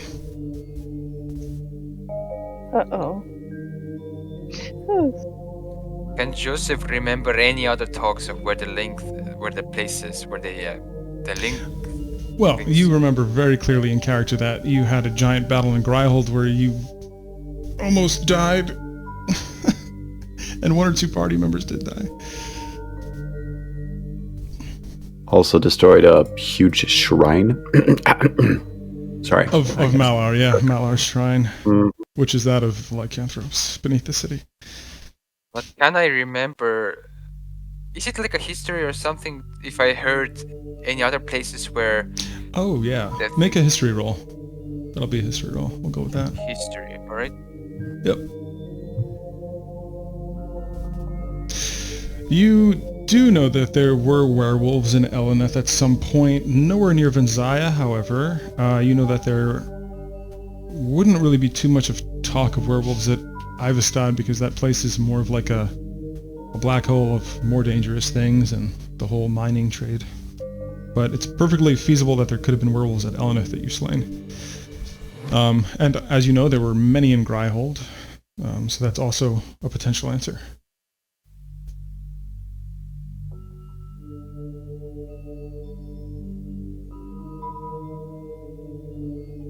He starts to drum his fingers on the table, waiting for an answer before the hand of cards is played.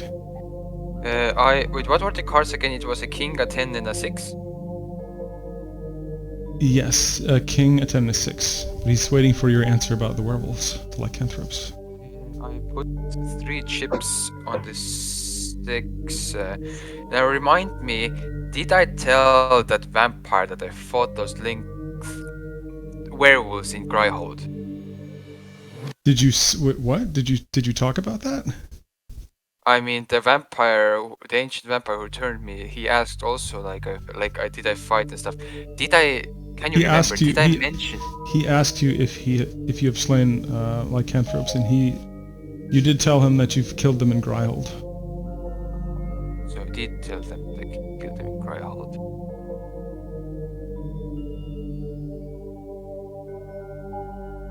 Gryhold. He sets his pipe down on the table and says, "Let's see how this hand goes first." And he places... How many chips did you place on which card? I placed 3 on 6. Okay. He places 5 on 10. And he places 2 on king. The other person stays out of the card game. Actually, I also put 1 on king. Okay. So 4 Place in 1 total. on king.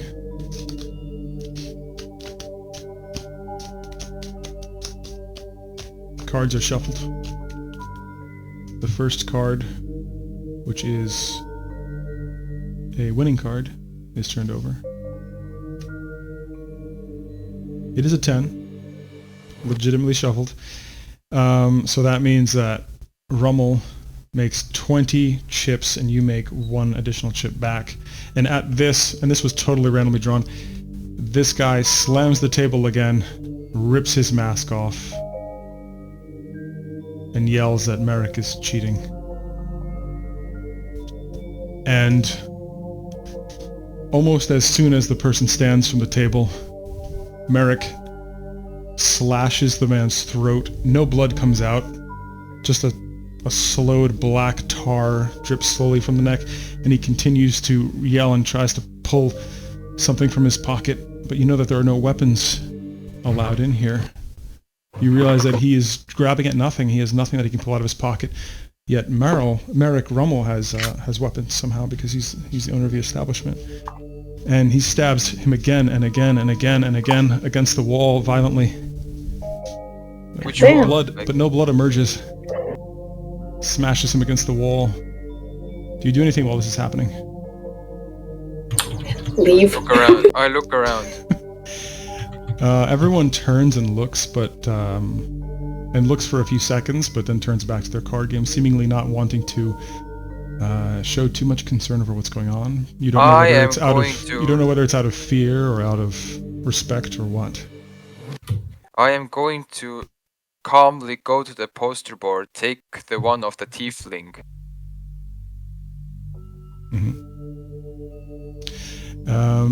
As you do this, you notice behind you that Merrick has stabbed this person about 40 times, and this person is still yelling and fighting back as if unhindered by the stabs.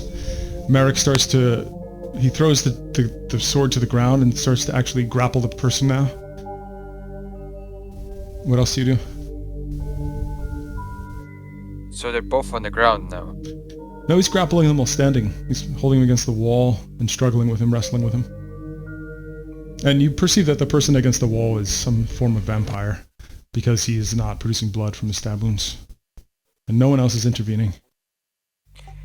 Need any help with that? Neither of them pay any attention to you. Merrick takes the guy and throws him into the fireplace, and he starts to incinerate and scream. As you know, vampires and vampire are still harmed very much so by fire.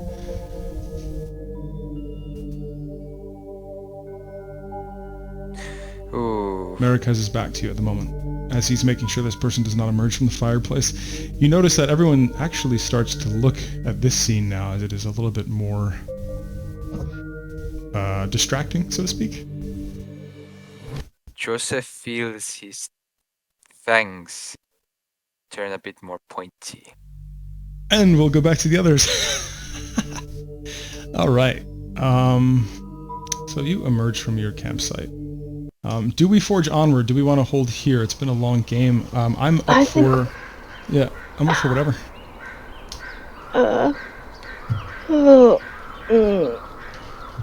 You've had your rest.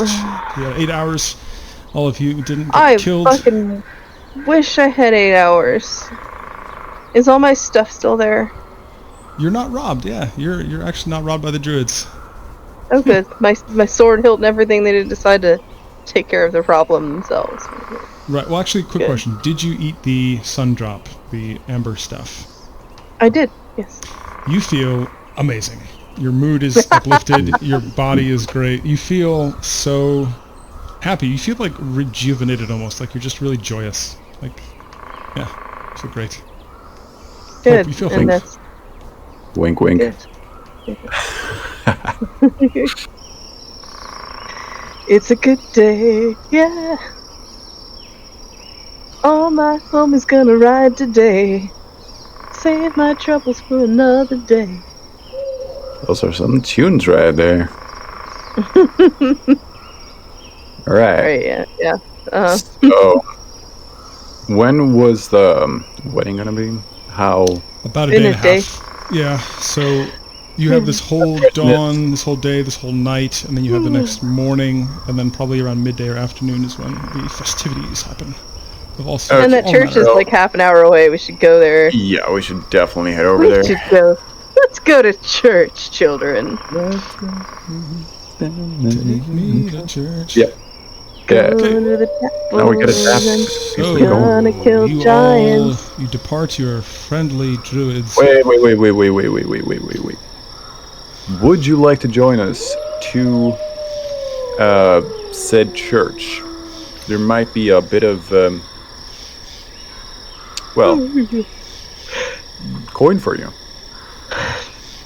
And for a druid, you don't really speak druid. No, or otherwise. So perhaps giving back the area back to nature in a different sense, so that people can roam there, so that the giants aren't overwhelming the area. They inform you that they are headed southbound to help several of the farmers, halfling farmers, because although the rot is no longer hounding them and the plague, they still have not had a new crop for the year, and they're still trying to get back on their feet. And as druids, they have a lot of seeds and things that they can provide for them to help them. They really insist that they must head in that direction to help with that. All right. Very well. I guess we might see you at the wedding if you will be present there.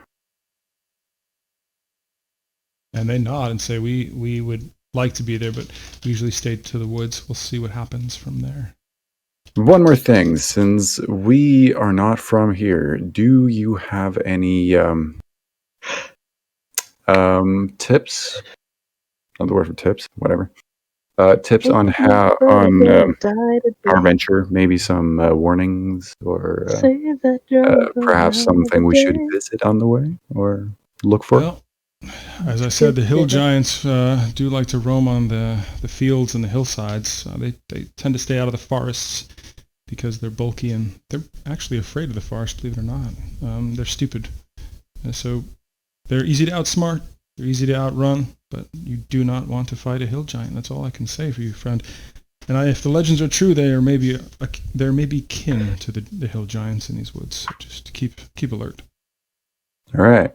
Are you guys looking for anything? We are not.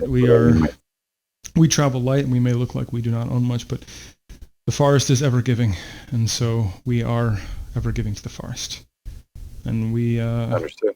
He says, if you do pass through the halfling farms, do pay them a visit. They can be quite excellent hosts, and they deserve well. They're good folk. All right. We shall consider it. Thank you. See you around. He hands you 5 more sun drop globules of semi-dry. They're kind of like gummy ember. Any ideas of any principles of dosages? Or I'll figure it out myself. One marble sized is like 1 dose. You don't want to go over that. Per per sun drop, yeah. per like day per. It year. usually lasts for about a day, but if you have a slight overdose, you're gonna have hallucinations for like about an hour. But like the actual good mood feeling is gonna last for like a day, as seen with Lorien. You also briefly remember the dead fairy that you have, and think that maybe these druid can offer some information. You also have the lantern; you haven't tried on it yet as well. Gotcha. I would very much like more information on how to make these once we meet in at the wedding. So yeah, awesome. Thank you. We very much appreciate it. Well, he says, you have to find the tiger leaf tree, and as long as you gather some of their amber and some of their sap, you let it age for some time and make sure it's dried and at this consistency. That's all you really need to do. It's very natural. Simple. Awesome. Thank you. Very. And I turn around and just, I guess, say, let's go. All right. So you all walk for about 30 minutes and you come across the Cathedral of Torm in the woods. Dun, dun, dun. So a few crows lurking about, just floating around. The sky is a bit overcast. As you remember, there was some hurricanes Were to they the called west. gold drops? Sorry? Were they called gold drops? Sun drops. Sun drops. Mm-hmm. So, do you all make your way inside this beautiful little cathedral? What would you like to yeah, that looks totally like it wouldn't contain a boss fight. Let's go on I was in. going to see if Yvonne might want to scout around a little bit. No, that'd be a She good can idea. try. Okay, so what are you going to scout for?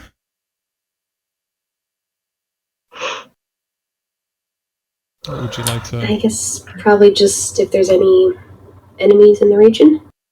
Okay, so make Do you think I would have interacted with any kind of giants before? Could I describe them to her, perhaps, if they're big? So that would make intelligence. Very See big. big things walking around, big dudes. Big dudes, Yeah, but for sure. If they are kind of... I'll be back. Can the bird carry two people? Do we think the bird can carry two people without problem? You think it can carry two people of medium weight, one person a medium weight and a lighter person. Big folks might be more difficult. For example, if you carry like that guy, the company from the Black Banner has a lot of armor. Like Falmanar would be a pretty heavy guy, so he would be like... I'm a light guy. I am referring to myself, so... Yeah, I'm you pretty don't have too much heavy armor on you. Your backpack might be kind of chunky, though. Well, I got most of the things that are heavy in my... True. I actually have 104 arrows. I'm just going to put all of those in my bag of holding. Very good. There we go. I should be quite a lot lighter. Okay. Yeah. All right. I'll just see how the bird reacts, I guess, once... would you mind me joining you on your roaming around with the bird, Yvonne? By all means. Also, do you think I'm fat? Just kidding. Okay, let's go. All right, so each of you, Yvonne and Rohal, choose of these options which one you're going to roll for. So, Rohal, you can roll nature, investigation, or survival, and same with you. You can choose which one of those you want to roll, but each of you roll once for one of those only. So I'm going nature. Nature, survival, or investigation.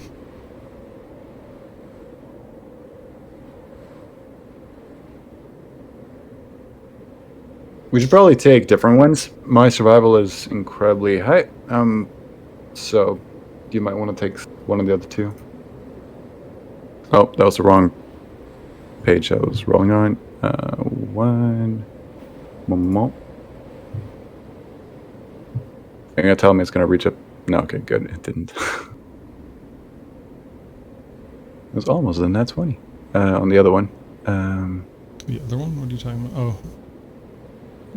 Yeah, D&D Beyond. For which role was that for? Survival, okay. And Yvonne, which one of those three are you choosing? I can read them again if you want me to. One more time. Yep, so either survival, investigation, or nature. And I went for survival. This is for sort of scouting around and investigating the whole area around, seeing what... Shouldn't we both go for perception as well? Like, just because we're looking around? Yeah, you can do perception as well. Ooh, 18 with investigation. Hello. I got 26. Whoa. Ooh. Ooh. Okay. My dice are still cursed, apparently. So... But, I mean, you got an 18, so that's kind of nice. Rohal, you, a man of nature, often know that birds tend to fly inland from the shore. You know that there is shoreline currently to your north, more so to your west at this point because you've traveled so far east.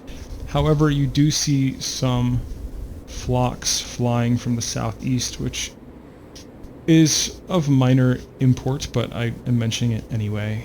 Yvonne, I hate to be that guy, but you do find a massive pile of shit. Shit so big that it could very well indeed match that of a giant's defecation.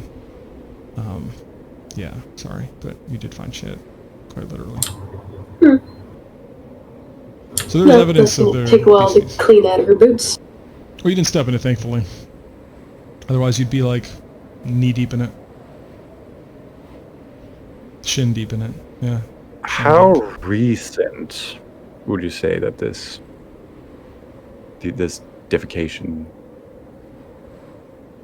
So we're going based off of your 14 survival, and we're going to go off of Yvonne's investigation. So 14 survival. You're going to say it had to be at least a day or two. Okay. But you also realize that means that this might be part of their territory. And as you approach what Yvonne found with her high 28, your 26 perception also reveals some tracks, what appeared to be humanoid footprints, that of potentially a giant of some form or another. How big is the church? Like in feet? As seen in the picture, roughly. The door frames are a little bit tight for a giant, but you're not certain if a giant can or cannot fit in there. All right. It's not really for that. I was thinking hallucinatory terrain, but yeah.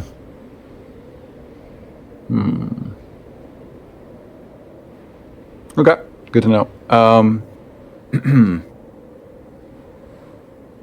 All right. Well, let's head inside, I guess. Let's head down and inside. Inform that we've seen the things we have seen. Any objections, Lorian? No, it's fine. Jinyo says with whatever the fuck his name is, Thaw. He says we'll climb to the top of the roof and scout from above while you guys go inside. Dun, dun, dun. Sounds like a great idea. All right. All right, you can drag your tokens in. Boop. Why is my character everywhere? I might have been using Steve? them for size balancing. What's up? I can tell you're a dad now. You know why? Why? You just said, boop. I did boop and I deleted Joseph. But yeah, that's fine. Well, you're still Steve, though. You're still Steve, Are but we you supposed to definitely be on the said, bottom of the screen? Yeah, we are. Yeah, the bottom works. I mean, the dad joke about arm's length didn't give you it. Steve has always loved dad jokes. Oh god, I didn't They even mean cause to people make mental. an arm joke. They Just like they cause happens. people mental anguish, so of course he likes them. Yes. Did Yvonne react to the arm length? I mean, she's kind of used to it at this point. Ah. Gotcha. So, as you all enter the cathedral, you do recognize the god of Torm without having to roll anything. You know that he is the god of duty, loyalty, and righteousness. Again, this wasn't a duty joke with the shit that you found outside. His symbol was a right hand gauntlet held upright with a palm forward. Do we see any crystals? You do not see any crystals, believe it or not. You do not see any crystals. Thank fuck. I suppose we can I'd have just to go run for it if we did. Perception and for traps, I guess. All Looking right. around, like just scouting for traps or anything that resembles traps. Perhaps locations that are good for traps. Yvonne, That isn't this would your be kind of a thing? rogue's specialty 100%. Yeah. So So perhaps just. Yep. I think find traps Yvonne? might have even been a separate skill in 3.5, but here it would be considered an investigation. But All right. yeah. I mean, this would be too large of an area to just investigate for general trap placements. Yeah, this would be really a specialty for Yvonne. Yeah. Yvonne, are you there? Drag your character on.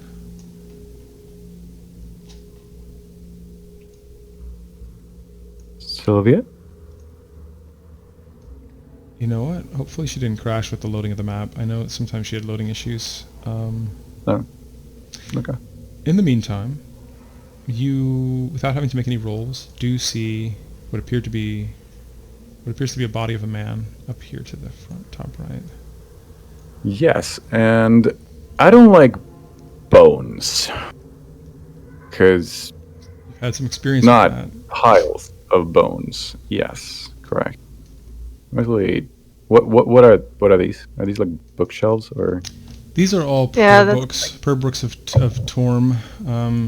As you pick them up and inspect them, you see that there are lots of scripture about Torm and just things that recite the ideals of duty, loyalty, and righteousness. You see that this place has been smashed, abandoned for some year, maybe 3 to 4 years, and there are some holes in the ceiling which allow Jinyo to call down to you if need be. These are statues which represent Torm's right-hand guards, also smashed. Does it look like it's been ravaged or like destroyed by someone? Is it as crumbled as Make an investigation roll. someone who would dislike the religion in of itself? Make an investigation roll. Well, that should get me something. So the faces appear to also be, what's the word I'm searching for? Vandalized and chipped away. disfigured. And disfigured, yeah.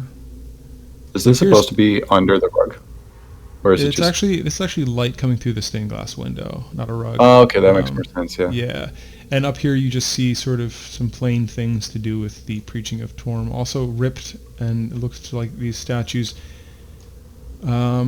were destroyed and vandalized. But you also see a lot of just disrepair here as well, like some branches that may have fallen in, and there is, I hate to be that guy, but there's some old shit in here too. 'Cause I know Not the big giant shit. I hope. not the big giant shit in here. No. Without walking up too close to it, and anyone who tries to walk up too close to it, I'm just gonna like put my arm out and like hinder them walking forth. What does this look like? Looks like a book. Like You a might have book. to get- Wow. You might have to lean get a forward little, and just you might have to get a little get it. closer to see what kind of book it yo is. back up, back up, calm, yo. Okay, that was. I was mostly there before you came running up anyway. What? If Yvonne, I just saw your checking in, are you character here. back yet? Because the others were wanting you to do a search for traps. I'm back. Alrighty. So drag yourself onto wherever you like on the map, because at this point people have been kind of wandering and exploring. And you can choose to do an investigation for traps if you'd like. Or anything else you'd like to do. I think Rollhall's particularly curious about this here. Oof, 25. Look Well, at that. It's probably not going to be a trap that's triggering some undead spell, but can she see traps in that sense? People who are versed in the ways of the arcane are more likely to understand what glyphs are, but she can certainly spot a weird-looking glyph that looks out of place and might have some magical effect. But she's better. She can spot any kind of trap, but she's going to be better at spotting mechanical traps. Gotcha. All right, fire away. Right. So that is a very high roll. She sees everything that you all have seen. She sees that these statues have been defaced. That's the word I was searching for. Defaced. The other words are great too, but yeah. Mhm. There are no perceivable traps on this body. However, Yvonne makes a discovery that was not intended. Although there were no traps found, she realizes that this man has no blood from his wounds. And there appears to be no trace of blood at all from his wounds. Yeah, he's laying there with a grayish blue tunic, and he's wearing a necklace with a snake entwined in an infinity, Ouroboros, if you would, symbol around his neck. I suppose we make a religious thing, Yes, any of you can make a religious roll on that. Is he pale by chance? He is pale, and you can also make a medicine roll to further investigate. As The the druid of the party, exsanguinated? you're sort of like the team medicine man, so to speak. Where do I have Yvonne, you can also medicine? make a religion roll if you would like. Ugh. You're not I really go her dirt. certain what's going on with this fellow, but he does appear to be so grievously wounded that he is. I mean, he's dead. He's pale, and whatever attacked him mauled him ferociously. Yvonne also isn't sure I'm what gonna- happened to him, but I will say briefly that Lorien, and only Lorien, recognizes that symbol to be that of Dendar. Worshippers of Dendar often try to go into deep paralytic dreams to have nightmares. This makes them become closer to Dendar through their dreams, also known as the Night Serpent. Sometimes they use powerful potions or poisons in order to have deeper, darker dreams in sleep. I have an idea.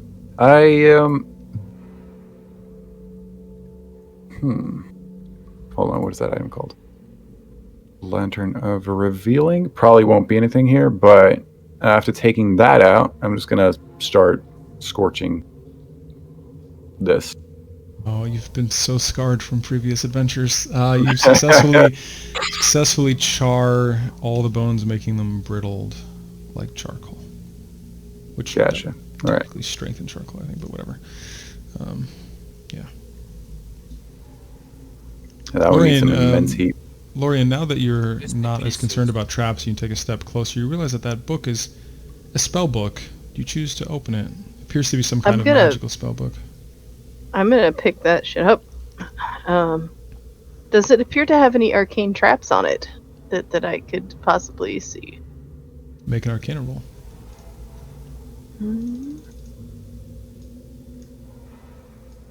You do not perceive to be any traps on it. However, the book itself seems to contain magical writings in an unknown language, even an unknown language that you believe comprehend languages would be useless against, which must mean that it is a very strange, coded, unheard of dialect.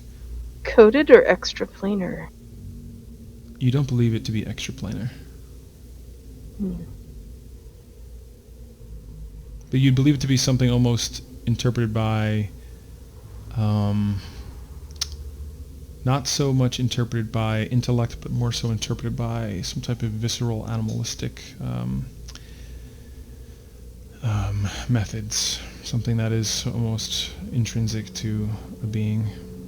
Rollhall peeks down the hole and sees a little bit of a way down, about 15 feet down, not too far down, but there's definitely some flat ground there. Does it look like it's wider down there?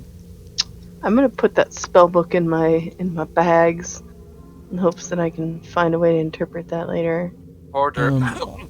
Inside the front cover, you do notice something written in common, and one of the only things What's you it say? notice, it says, "To better see the stars, snuff the candles."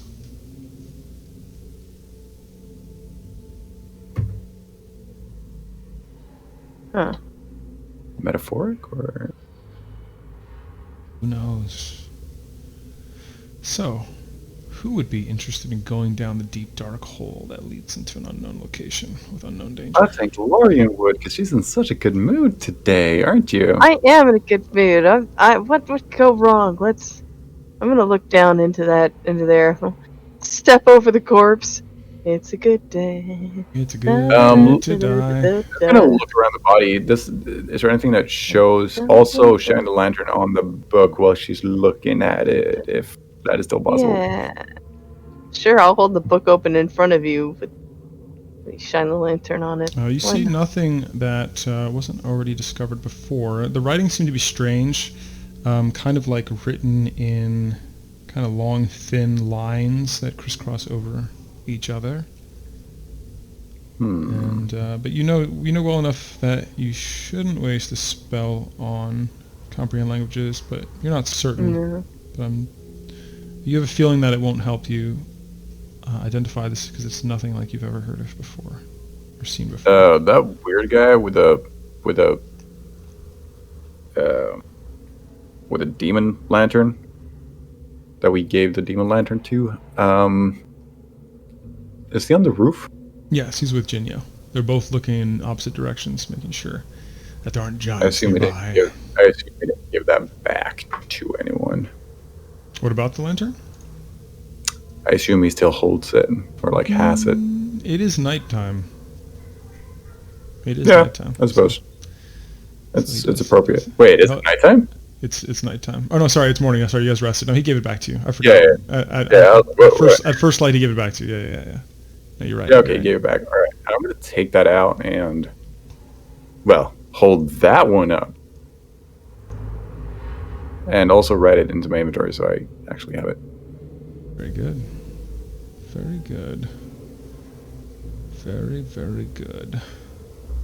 So, what do you all do now?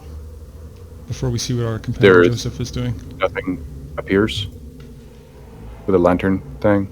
Demon fire. Nothing appears with a lantern. Nothing appears. All right. No. So, do you have feather fall? Yeah. Easily accessible. Otherwise, we can just find a different way. I mean, I have rope. I don't have it. I don't have it memorized, but we could just tie a rope to this pillar over here. Just that we can. Do the typical go down. Is the pillar sturdy? I assume the hole's a little bit too big. Or there's there's a pillar right here, which is closer. Yes, you are.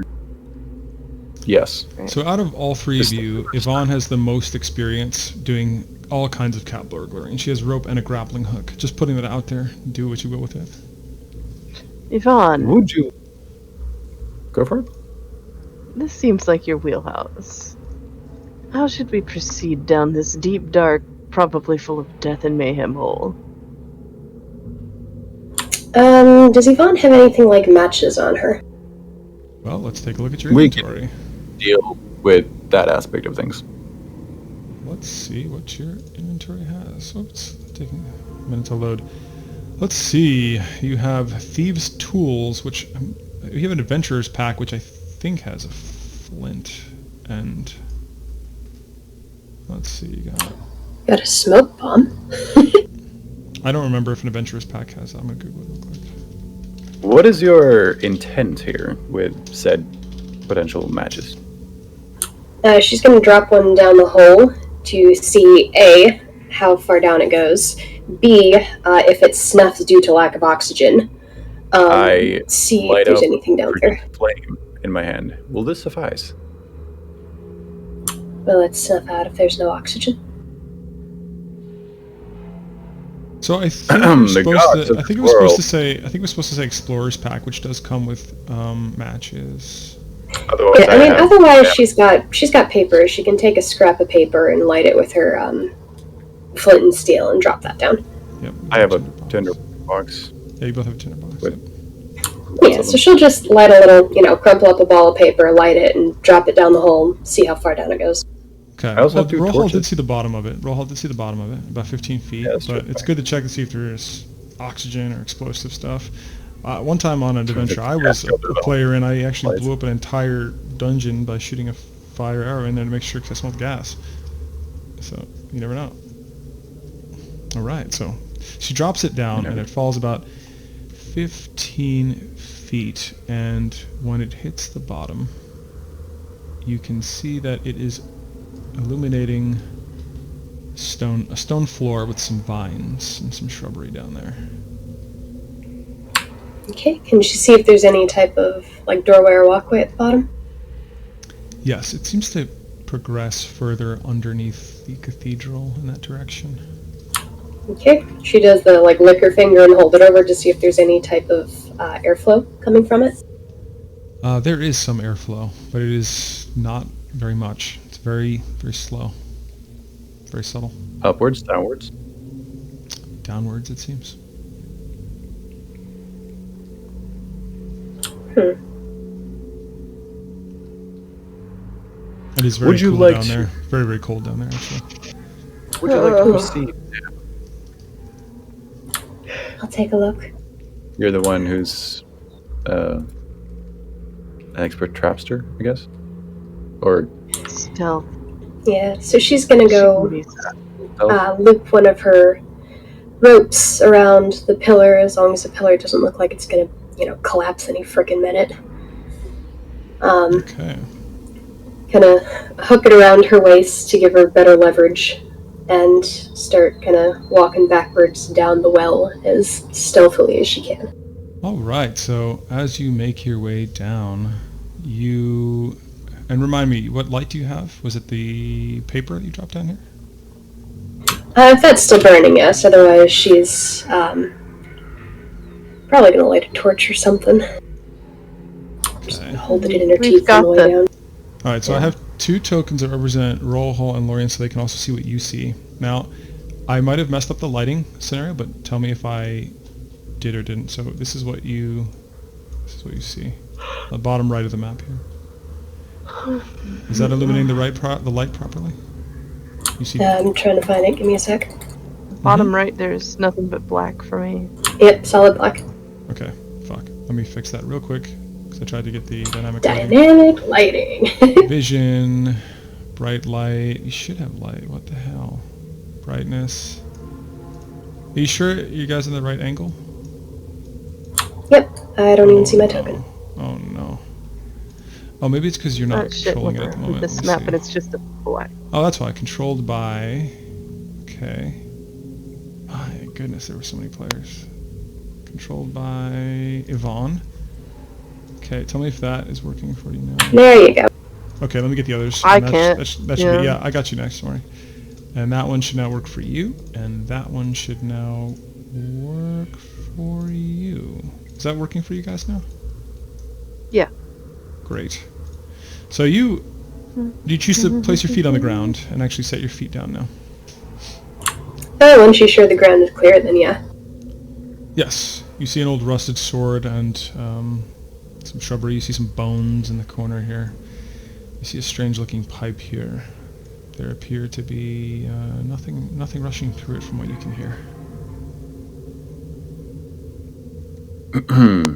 Okay, she's gonna draw a dagger to make her way forward.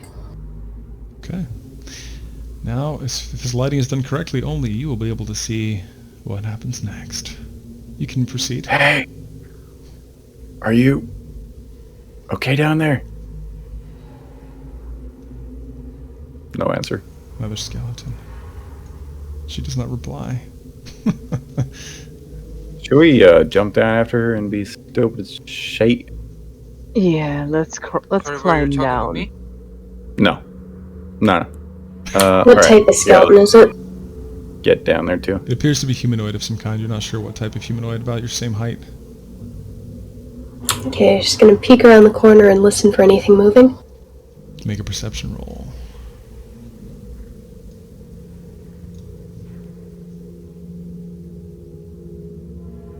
Wait, did you do perception or investigation? Are you still... There's investigation for the skeleton. I'm trying to get my sheet up. Got it, no sweat. Okay. You Great. you actually do see some spikes jutting out from the wall.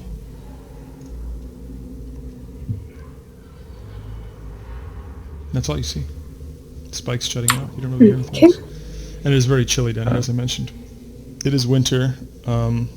It's not super cold in this region of the world, but down underground it is much colder. So we've jumped down now. Right. Yeah, well, I'm climbing down. I don't know about you.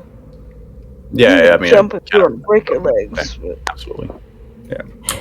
Sorry, Mr. Skelton. She's gonna pick up the head Mm-hmm. and roll it down the hallway with the spikes to see if any traps are tripped. So we are going to go ahead and do an athletics roll to see how good your roll was and how accurate your roll was. It's like bowling, after all. It's a sport, so it's a different type of bowling. 11, suitable enough. So, an expert of traps you are, you perceive these traps to have been sprung already, but it's a good thing that you didn't rely on just that inspection, because 2 more sets of spikes come out and you trigger them. It's a good thing you're thinking with your head, or should I say someone else's? There's a dad joke for you. Oh. I did a table thing, if you didn't hear that. Dudum. Yep, I did. Desk mic is great for that, by the way. Mm-hmm. Well, it's not on the desk, it's on an arm, but I Fair heard it. enough, fair enough. Alright. Ooh, you know what? She's actually gonna double back real quick and grab that rusty sword off the ground. Go for it.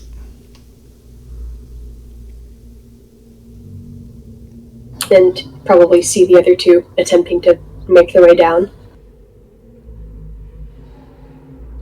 How are these growing? They're weeds, as you know, so they don't need very much. There is some wetness and dampness here. There's not a whole lot of light, though, so they don't really have a lot of light. Oh. What was this?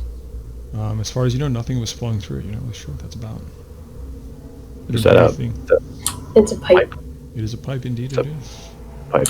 Alright. Yvonne is gonna motion for you guys to, like, keep back by a good distance and let her go first. Alright. I'm just gonna weakly knock on this pipe. It appears to be empty. It echoes a little bit. And at that, we're going to go quickly back to Joseph. He's been sitting so patiently and may face his demise. So we'll just see what he's doing. Hey, so I need some dynamic God. lighting too, Steve. But You go don't, ahead. you don't have dynamic lighting? Well, not right now. No, me neither. You probably Well, just I- let them I control do, their but- character back.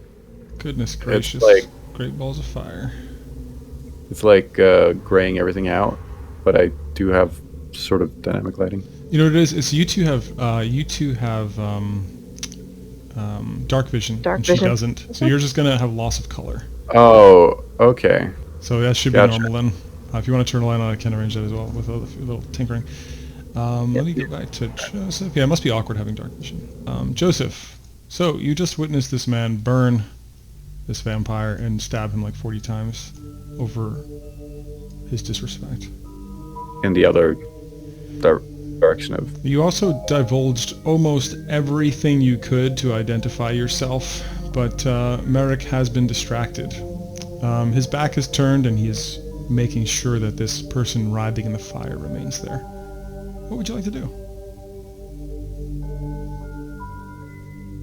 What did you say? I've been trying to elude my identity, right? You've given a lot of information that could give you away. So you're in Can I a make bit of an a situation. insight? An insight on what? Tell me, and we can work from there. To see if he understood who I was. If he understood that I am Joseph. Go ahead, make the roll. 4. You have no idea, but you know that he was thinking about what you said. Yeah. And you know that every single person here respects him to a degree. I mean, the person in the fire didn't respect him, so... Clearly. But Joseph understands quite well that if he would attack Roma right now, that he will be in a very, very deep pile of shit. Yes, that's what I was thinking. It was protective of the establishment and didn't really care about nothing but the establishment. I think And I'll you've use some of shown my establishment. friends composed music for the scene. Go on. You have displayed an honorable manner towards the establishment. So presumably, he'd look at you in favor, I think you say. And also, I do look a lot different since then. Usually, Joseph has a trimmed, shaven face, but now I have a feeling he might have a slight beard? Question mark, Steve? When's the last time you shaved? A while ago. Okay, so you have stubble, and now that you are a vampire, you will forever have stubble. Unless look on his I face. shave it. Well, Yes, if you but shave it, it heals back a lot faster than a Unless I normal shave. person. And also my hair grew out a little bit more, and now I have my eye back. It's a good thing you got your eye back before you turned vampire. That's all I'm gonna say. yeah, really. The dealer tries to pay no mind to the man dying in the fire and says, "You there. Care to see how the hand goes?" I sit back in the chair. He hands you... Even though Joseph thinks that he might need to get the fuck out, but he's gonna play it calm. Now now asking again. I lost 3 chips, correct? I got 1 back. You just gained 1 from this hand, and I think you gained 2 from the previous hand. You've only played 2 hands so far. You haven't lost anything. Okay, last round I put 4 chips, so 3 was on the 6 and 1 was on the king. This round is not over yet. Okay. Oh wait, then I might So have he gives you done he gives you back the chip that you spent on the 10, and then the extra that you earned from that. So you're at the 23 coins now. You're at 23 coins now. Okay. Or chips, should I say. He turns over the next card. The king. You placed nothing on king, correct? I placed 1 chip on the king. I thought you placed none on the king. I placed 1 chip on the king and 3 chips on the 6. Okay. So you lose that coin. You're down to 22. Merrick loses a coin. And you see the dealer about to say something, but chooses not to break the bad news to Merrick as he uses a poker to continually burn the corpse. So the dealer takes the chip without informing Merrick, and the next card is turned. The next card is the 6. So in this instance, you lose those 3 coins. You're down to 19. You're down to 18. And the last card that is turned over is the queen, the card that nobody has bet on. Wait, hold on. So it was the queen 10 and 6, not king 10 and 6. There was also a king. It's 4 cards. Oh, okay. I didn't know that there was a queen there. Alright, never mind. So, Merrick is finishing burning the corpse and is about to turn around. Are you in for another hand? I'm always in for a nice game. Turns around. Yes, we're going to wrap up pretty soon, I think. The next cards are dealt. And now, the dealer says, now you can also make a bet on any card in the deck. He turns over a king, a jack, a 4, and 1 face down. You can place a chip on any coin in the deck in addition to the coins that are here. Wait, that confused me. Could you repeat that again? You can place a chip on the king, the jack, the 4, or any card in the deck, which is gambling on the face down card.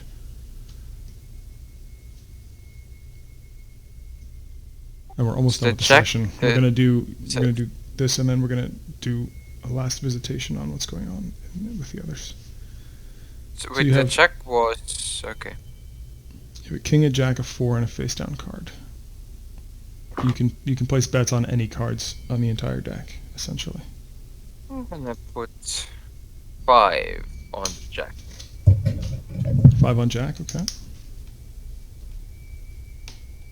And do I have to say out loud what I think that face down card is? Yeah. No, you don't have to, but you can make a bet on any card on the deck. Literally any card on the deck, which is risky, but it can be anything that face down card is. Just gonna put one on the upside down one then.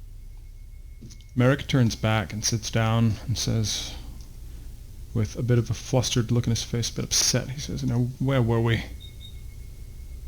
Lost my train of thought.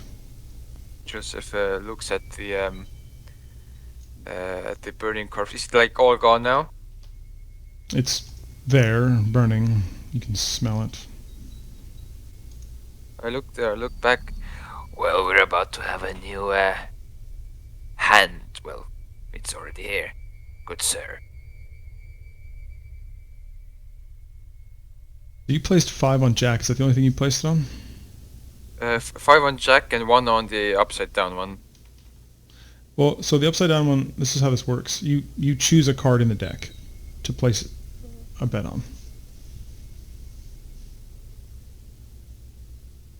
I'm gonna say the 2. And if it's not that, you lose whatever the bet is. You said you're placing 1 on the 2? If why placing it on the upside down one? Yeah, I'm placing it's on the 2. Okay. Merrick places 10 chips on the king. All right. He's making quite a big bet on the king there. Let's see how this goes. So the dealer says aloud, this time it is a winning card, then the losing card.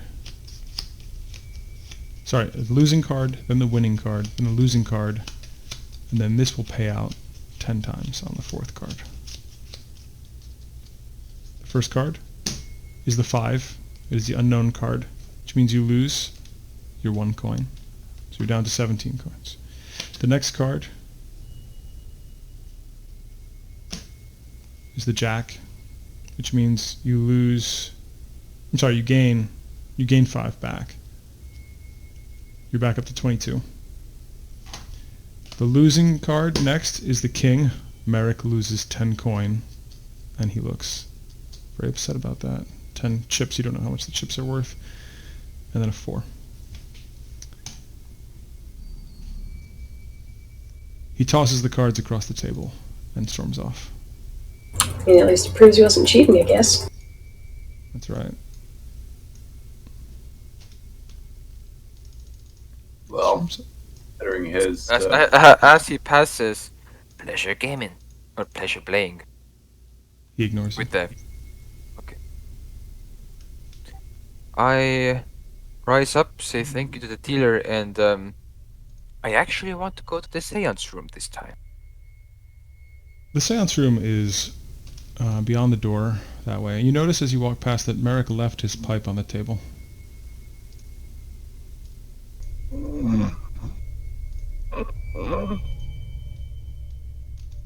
I kind of look at it a little bit. What did you say, And Joseph? I kind of look at it a little bit and said, I looked at the dealer. I think you're I think the head of the establishment forgot a little something.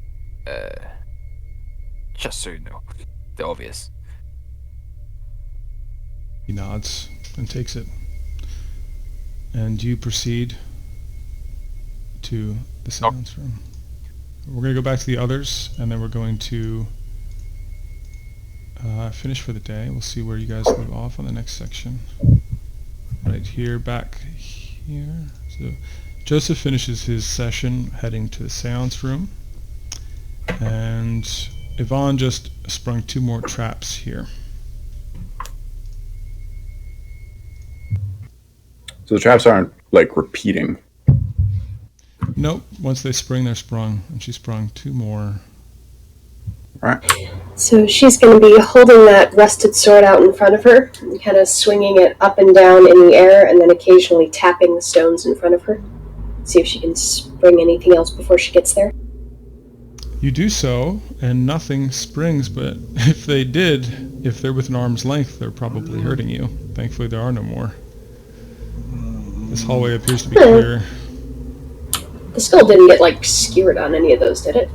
It didn't, but it got kicked about by some very sharp spikes. Evelyn, I think you Is it dozed. still intact? I think Evelyn dozed off. Howdy. Hi. We're wrapping up I'm here. sorry. We're doing our last minute. I'm trying to stay awake. Oh, I good. only got like 4 hours of sleep. It is I difficult tried to sleep sleeping more. during the day. It's very difficult. Yeah. You have If to the skull understand. is still intact, she can use the sword to kind of knock it forward, like roll it in front of her. It rolls forward, and no further traps spring in this hallway. Read the chat, Steve. Say again? Read the chat. Ah, yes. Where are we? There we are.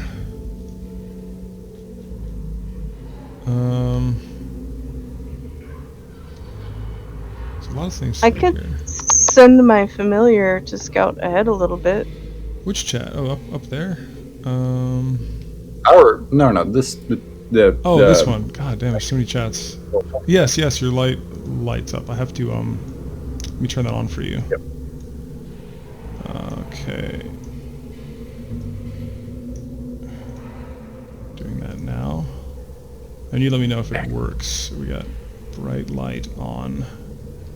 It's going to be about 60 feet, which is... Is that working for I can you? just bright light. It seems kind of good. Yeah, I think it works. working for you. Great. Yeah. Okay.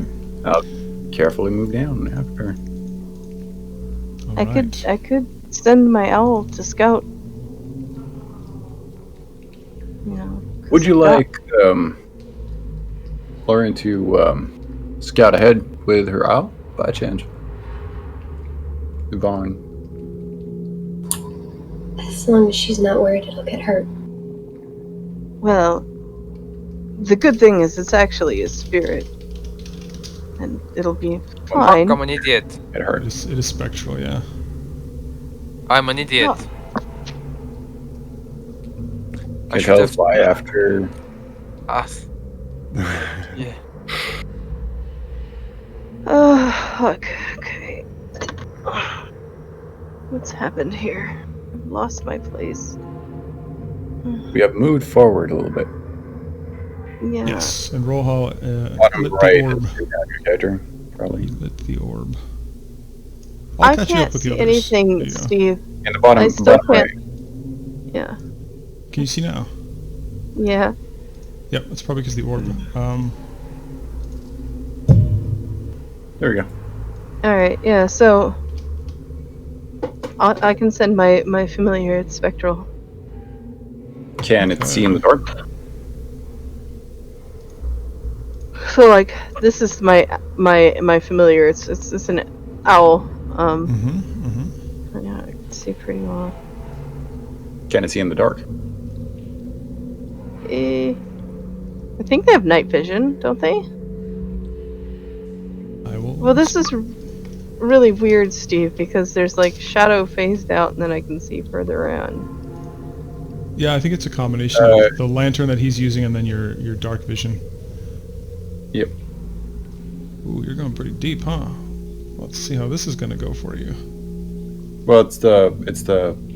Oh, it's It's an owl. It's Right. owl. Okay, I forgot about the owl. So at that point in time, spikes strike and kill the owl right here at this entrance. Where it's flying. So Yes. like, oh wow. So The ceiling is it's quite low. activated just by magic because it's not pressing on anything, obviously. Yes. Oh, okay.